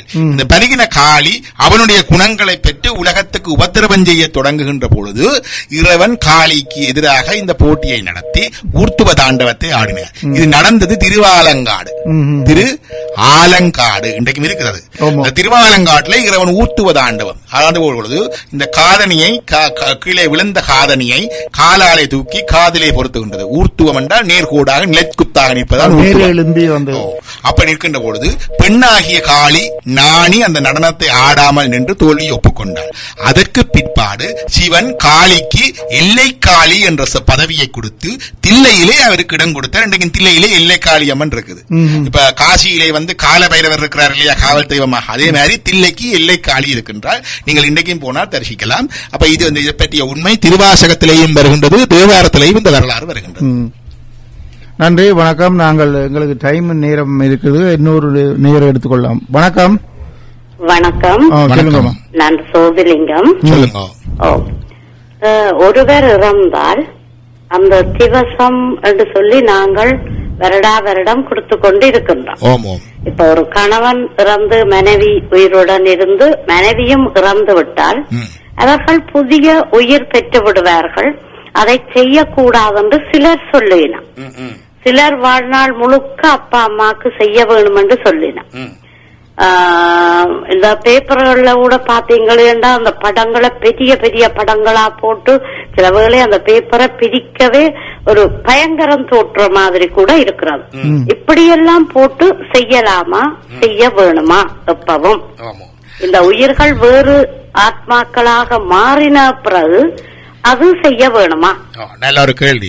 முதலாவது உயிர்கள் ஒருபோதும் வேறு ஆத்மாவாக மாறுவதும் இல்லை, வேறு உயிராக வருவது. உயிர் என்பது சோல், ஸ்பிரிட் சோல். அது எப்பவும் நிலையானது. சட்டை மாத்திர மாதிரி எங்கட பழைய சட்டையை கலட்டி போட்டு நாங்க புது சட்டை போடுற மாதிரி அது வேறொரு உடம்பெடுக்கும், உயிர் எடுக்காது. அது முக்கியமானது உண்டு. வேறொரு உயிராக ஒரு பிறந்தால் அதுக்கு பிறகு மனுஷரா பிறக்கலாம், மாடா பிறக்கலாம், மரமா பிறக்கலாம், மட்டையா பிறக்கலாம், புல்லா பிறக்கலாம், பூடா பிறக்கலாம், எந்த பிறவுக்கும் எடுக்கலாம். அல்லது பிறப்பு இறப்புக்கு இடப்பட்டது சுவர்க்க நரகங்கள்ல இருக்கலாம். அல்லது இறைநிலை அடைந்தால் அது மிக அருமை. எல்லாரும் போக்காக எல்லாரும் சொல்லுகிறோம் இறந்தவுடன் சிவபதம் அடைந்துட்டார் என்று. அது கோடியில் லட்சத்தில் ஒருவருக்குத்தான் கிடைக்கும். ரஹ்மன மகர்ஷி இருந்தவர் எங்களுடைய காலத்தில் 1950ஆம் ஆண்டு வரைக்கும் இருந்தவர். அவருடைய காலத்திலேயே அவர் இந்த ஞானம் அடைந்து இறைநிலை அடைந்தவர்கள் என்று கூடியவர்கள் வலு குறைவு. ஒன்று அவருடைய தாயார், அவருடனே இருந்து அவருடைய காலமான தாயார் அவருக்கு அங்கே ஆலயம் அமைத்து மாற்று பூதேஸ்வரர் லிங்கமும் சாபித்து அங்கே வழிபாடு நடக்கின்றது. இரண்டாவது அங்கே அவருடைய அவருடைய ஆச்சிரமத்திலே வளர்ந்து காலமாகி போன லட்சுமி என்ற பசு, அதுக்கும் அங்கே சிலை வைத்திருக்கிறார்கள்.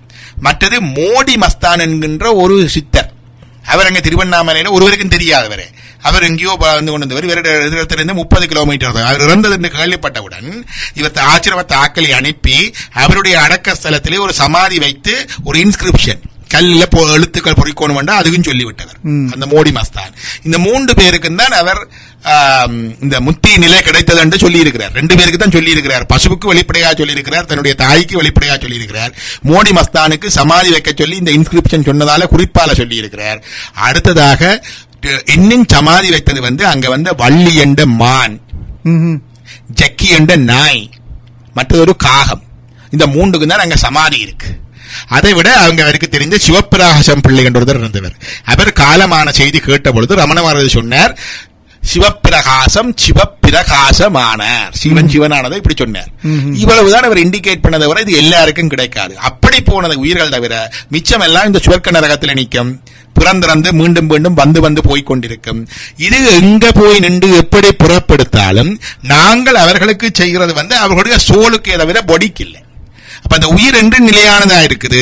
அப்ப நாங்க செய்கிற தர்ப்பணங்களும் பிரார்த்தனைகளும் அவர்களுக்கு போய் சேருது. உதாரணமாக நரக வேதனை அனுபவித்துக் கொண்டிருக்கிற உயிர் இறந்த பிறகு ஜமலோகத்துக்கு போறதுக்கு கிட்டத்தட்ட 1 வருஷம் எடுக்கும். உயிர் இறந்த பிறகு ஜமலோகத்துக்கு போறதுக்கு கிட்டத்தட்ட 1 வருஷம் எடுக்கும். அந்த 1 வருஷ காலமும் அந்த போற பாதையும் அதனுடைய கொடூரமும் மிக கொடிது. அங்க வெறும் வறண்ட பாலையாக இருக்கும், தண்ணி கிடையாது, மற்றது நிழல் கிடையாது, பசி தாகத்தினாலே எல்லாம் அல்லல் படும் என்று சொல்லி இருக்கிறார்கள். அப்படிப்பட்ட போகின்ற உயிருக்கு நாங்கள் தர்ப்பணம் செய்கின்ற பொழுது ஒவ்வொரு வருஷம் 1 வருஷத்துக்கு நாங்கள் ஒவ்வொரு நாளும் செய்யல, மாசம் மாசம் அந்த திதிக்கு தர்ப்பணம் செய்கின்ற பொழுது அது அவர்களுக்கு உணவாகவும் நீராகவும் நிழலாகவும் போய் சேருது. இதுதான் எங்களுடைய உண்மை. ஆகமங்கள்ல சொல்லப்பட்டிருக்குது, இது கருட புராணத்திலையும் சொல்லப்பட்டிருக்கிறது பெரிய தன்மை. அப்ப அது ஒன்று. இரண்டாவதாக என்னென்று கேட்டால், இந்த அதான் சொல்வார்கள் என்ன, கூத்துவன் ஊர்க்கு செல்லும் வழியும் துயரும் பகரீர் மறந்தவர்க்கே கந்தரலங்காரத்தில் சொல்றார். இந்த யமலோகத்துக்கு உயிர் போகும்பொழுது வர்ற வழியிலே இருக்கிற துயரும் வலியும் துயரும், அந்த வலியையும் அந்த துயரத்தையும் பகரீர் சொல்லுங்கோ, பகரீர் மீண்டும் சொல்றார், சொல்லுங்கோ மறந்தவர்க்கே என்று சொல்லி கந்தர் அலங்காரத்தில் அருணகிரிநாதர் சொல்றார். ஆனபடியாளர் இறந்தவர்களுக்கு தர்ப்பணம் செய்கின்றோம். சரி, அவர்கள் அங்கே போய் சொர்க்க நரகங்களை அனுபவித்து மீண்டும் புறப்படுத்திட்டார்கள் என்றால் நாங்கள் செய்கிற பிரார்த்தனைகள் அங்கே அவர்களுக்கு ஏதோ ஒரு விதமாக, ஒரு உணவாக, ஒரு நன்மையாக, ஒரு சாந்தியாக போய் சேரும்.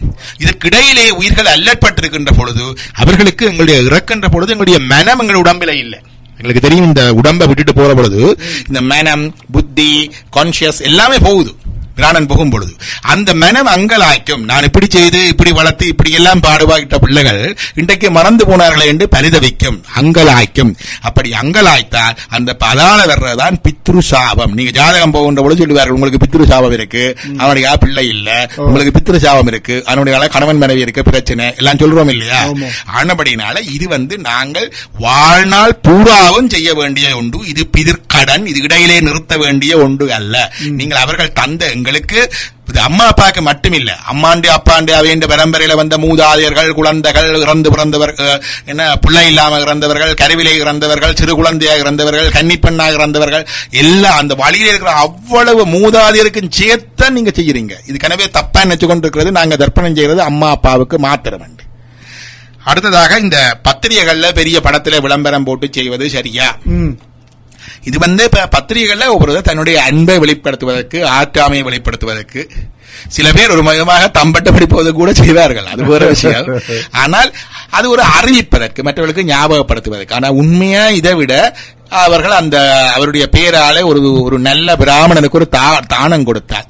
நல்ல காயத்ரி ஓதுகின்ற பிராமணன், அது ஏழை பிராமணனுக்கு தானம் கொடுத்தால், அல்லது அவருடைய பேராலே யாருக்காவது தண்ணி பால் வார்த்தார், யாருக்காவது தண்ணி கொடுத்து, அதான் ஊர்ல தண்ணி பந்தல் வைக்கிறது, அல்லது பால் கொடுக்கிறது. இப்ப அங்க எத்தனையோ ஆச்சிரமங்கள் இன்றைக்கு இருக்கின்றன ஊர்ல, அங்க பால் மகள் வண்டி கொடுத்தா பால் கொடுப்பினம், இந்த பாலங்கள் கொடுத்தால், அல்லது ஆகாரம் கொடுத்தால், எத்தனையோ ஆச்சிரமங்கள் அல்லது அநாத இல்லங்கள் இருக்கிறது, அவைக்கு அவற்றை பேரால ஆகாரம் கொடுக்க பண்ணினால் அந்த ஆத்மாக்களுக்கு நிறைய சாந்தி உண்டு, நன்மை உண்டு. அவர்களுடைய அந்த பிளெஸிங் அவைக்கு மட்டுமல்ல, எங்களுக்கும் அந்த பிளெஸிங், அந்த ஆசீர்வாதம் நிறைய கிடைக்கும். சரி, இதான் உண்மை. நேரம் உங்களுக்கு அண்மித்து விட்டது டாக்டர். நாங்கள் இதுவரைக்கும் எத்தனையோ நேயர்கள் வந்து போகிறார்கள், அதனாலே எல்லோரையும் எடுக்க முடியாமைக்கு வருந்துகிறோம். இப்பொழுது நாங்கள் இதிலே பல விடயங்களை பார்த்தோம். சோதிடத்தை பற்றி நாங்கள் எடுத்துக்கொள்வதற்கு நேரம் போதாமல் இருக்கிறது. அநேகமாக நாங்கள் அருகம்புல்லை பற்றி முனையர் சொல்லியிருந்தார், அதை பற்றி அடுத்த முறை பார்ப்போம். அதே மாதிரியாக சனீஸ்வர விரதம் இருக்கின்றவர்கள் நவராத்திரி இருக்கின்ற போது எள்ளெண்ணெய் எரிக்கலாமா என்று கேட்டிருந்தார்கள். அதை பற்றி நாங்கள் அடுத்த முறை பார்ப்போம். முந்தினதை பற்றி சொல்லி இருக்கின்றோம். அந்த சனி விரதம், அந்த எள்ளெண்ணெய் எரிப்பது என்ற மரபு எங்களுடைய புராண மரபிலே இல்லை, பிற்காடு வந்தது. இப்ப நவராத்திரி அதுக்கு முன்னரே இருக்கின்றது. ஆனால் நாங்கள் அந்த பொட்டணமாக எள்ளை கட்டி அது தீபமாக அது எரித்தாலும் கூட கருப்பத்தினுடைய பொட்டணம் கட்டுகின்ற பொழுது எங்களுடைய கர்மாக்களை, எங்களுடைய பேட் இதுகளை தான் எரிக்கின்றோம். அப்படி எரிக்கின்ற பொழுது தீபம் ஏற்றுகின்ற என்னொன்றை செய்யப்படாது என்ற சம்பிரதாயம் பிற்காலத்திலே வந்தது. அதை விளங்கிக் கொண்டால் இதை விளங்கிக் கொள்ளக்கூடியதாக இருக்கும். அப்ப இந்த நவராத்திரி வாரத்திலே தான் நாங்கள் அடுத்த முறையும் சந்திக்க இருக்கின்றோம். மீண்டும் உங்களை நாங்கள் அடுத்த ஞாயிற்றுக்கிழமை சந்திப்போம். இன்று வழமை போல எங்களுடைய சத்சங்க மற்றும் பிள்ளைகளுக்கான வகுப்புகள் 5 தொடக்கம் 7 வரைக்கும், பின்னர் 7 தொடக்கம் 9 வரைக்கும் நடைபெறுகின்றது. ஆனபடியினாலே நீங்களும் கலந்து கொண்டு பலன் பெறலாம். மற்ற இது பற்றிய விவரங்கள், மேலதிக விவரங்கள் நமது இணையதளத்திலேயும் தரவேற்றப்பட்டுக் கொண்டிருக்கின்றன. உண்மையிலே டாக்டர், நாங்கள் இன்றைக்கு பல விஷயங்கள் பொதுவாக இந்த தர்ப்பணம் பற்றிய, நாங்கள் இறந்தவர்களுக்கு செய்யக்கூடிய அந்த இதை பற்றிய விளக்கத்தையே கூடுதலாக இங்கே நேயர்கள் வந்து கேட்டுக்கொண்டிருக்கிறார்கள். தயவு செய்து நீங்கள் இதனுடைய விளக்கம் நாங்கள் அவ்வப்போது பல முறை இதை பற்றி நாங்கள் கூறியிருக்கிறோம். டாக்டர் அதை நல்ல விவரமாக எடுத்து கூறியிருக்கிறார். நீங்கள் knowingourroots.com என்ற அந்த தளத்தில் போய் உங்களுடைய கேள்விகளில் பெரும்பாலானவற்றுக்கு வேண்டிய பதிலை அங்கே பெறக்கூடிய வாய்ப்பு இருக்கிறது. அதனால அதை நீங்கள் பயன்படுத்திக் கொள்ளுங்கள். நான் நினைக்கிறேன் அநேகமாக இந்த கேள்விகளோடு வருகிறவர்கள் அவ்வாறான வாய்ப்பு இல்லாதவர்கள் என்பதை நான் ஓரளவுக்கு ஊகிக்க முடிகிறது. எந்த விதமான தயக்கம் வேண்டி உங்களுடைய பிதிர்கண்ணை செய்யுங்கள். செலவழிச்சு பெருசா செலவு போட்டு செய்கிறேன் இருந்த இடத்துல இருந்து செய்கிறது வீணான ஆராய்ச்சிகளையும் விட்டு கேள்விகளையும் விட்டு இந்த பிதிர்கண்ணை செய்யுங்கள். உங்களுக்கு எல்லா நலன்களையும் முருகர்களால் உண்டாகும் என்று கூறி வணக்கம் கூறி விட வருகின்றேன். நன்றி, வணக்கம். வணக்கம். இப்பொழுது நாங்கள் இதுக்கு போகும் முன்னம் சில இதுகளை பார்த்துவிட்டு போவோம்.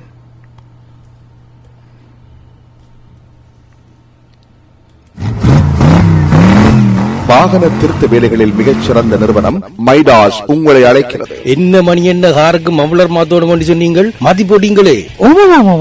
மவுளர் மாத்தி, ஆயில் மாத்தி, டயர் எல்லாம் மாத்தி, சின்ன சின்ன ரிப்பேர் எல்லாம் இருந்தது, எல்லாத்தையும் செய்து போட்டேன். என்ன கனகாசு முடிஞ்சதோ? தம்பி, நியாயமான கட்டணம், தரமான சேவை. வாகன சொந்தக்காரர்களே, உங்களுக்கு ஒரு மகிழ்ச்சிகரமான செய்தி. பிரேக், மஃப்ளர் மற்றும் அனைத்து திருத்த வேலைகளுக்கும் உத்தரவாதம். அது மட்டுமல்ல, மலிவு கட்டணங்கள். பிரேக், மஃப்ளர் திருத்த வேலைகளுக்கு லைஃப் டைம் வாரண்டி. விவரங்களை அறிந்து கொள்ள தொடர்பு கொள்ளுங்கள். மைடாஸ், இலக்கம் 762 மார்க்கம் ரோட், மார்க்கம் அண்ட் லாரன்ஸ் சந்திப்பு. தமிழில் தொடர்புகளுக்கு கமல் 905 686 3707. இந்த புன்னகையன் டாக்டர் சபாபதி ரவீந்திரன், புகழ்பெற்ற பல் வைத்திய நிபுணர். பற்களை அழகுபடுத்த கிளிப் போடுதல், அந்த வகையில அப்பா 2 பசங்க 2 மருமகன், நிறைய பேர் சினிமால இருக்கிற குடும்பம் இயக்குனர் சூரியராஜா குடும்பம். செல்வராகவன், தனுஷ், ஐஸ்வர்யா தனுஷ், கீதா ஜலின்னு தொடர்ற இந்த லிஸ்ட்ல துணை இயக்குனராக இருந்து இப்போ தயாரிப்பு நிர்வாகம் பாத்துக்கிற கீதா ஜலி கிட்ட நீங்க செல்வராகவன் இயக்கத்துல நடிக்கவும் செய்வீங்களான்னு கேட்டதுக்கு சொன்னாங்க, ஸ்டேஜ்ல ஏதோ தப்பு தப்பி 2-3 வாட்டி நடிச்சிட்டேன். சத்தியமா சூடு வச்சாலும் எனக்கு கேமரா முன்னாடி நடிப்பே வராது. அதுவும் செல்வராஜ் முன்னாடி சத்தியமா நடிப்பே வராது. ஐ மீன் when I'm acting for the camera in front of him, கையும் ஓடாது, காலும் ஓடாது. ஒரு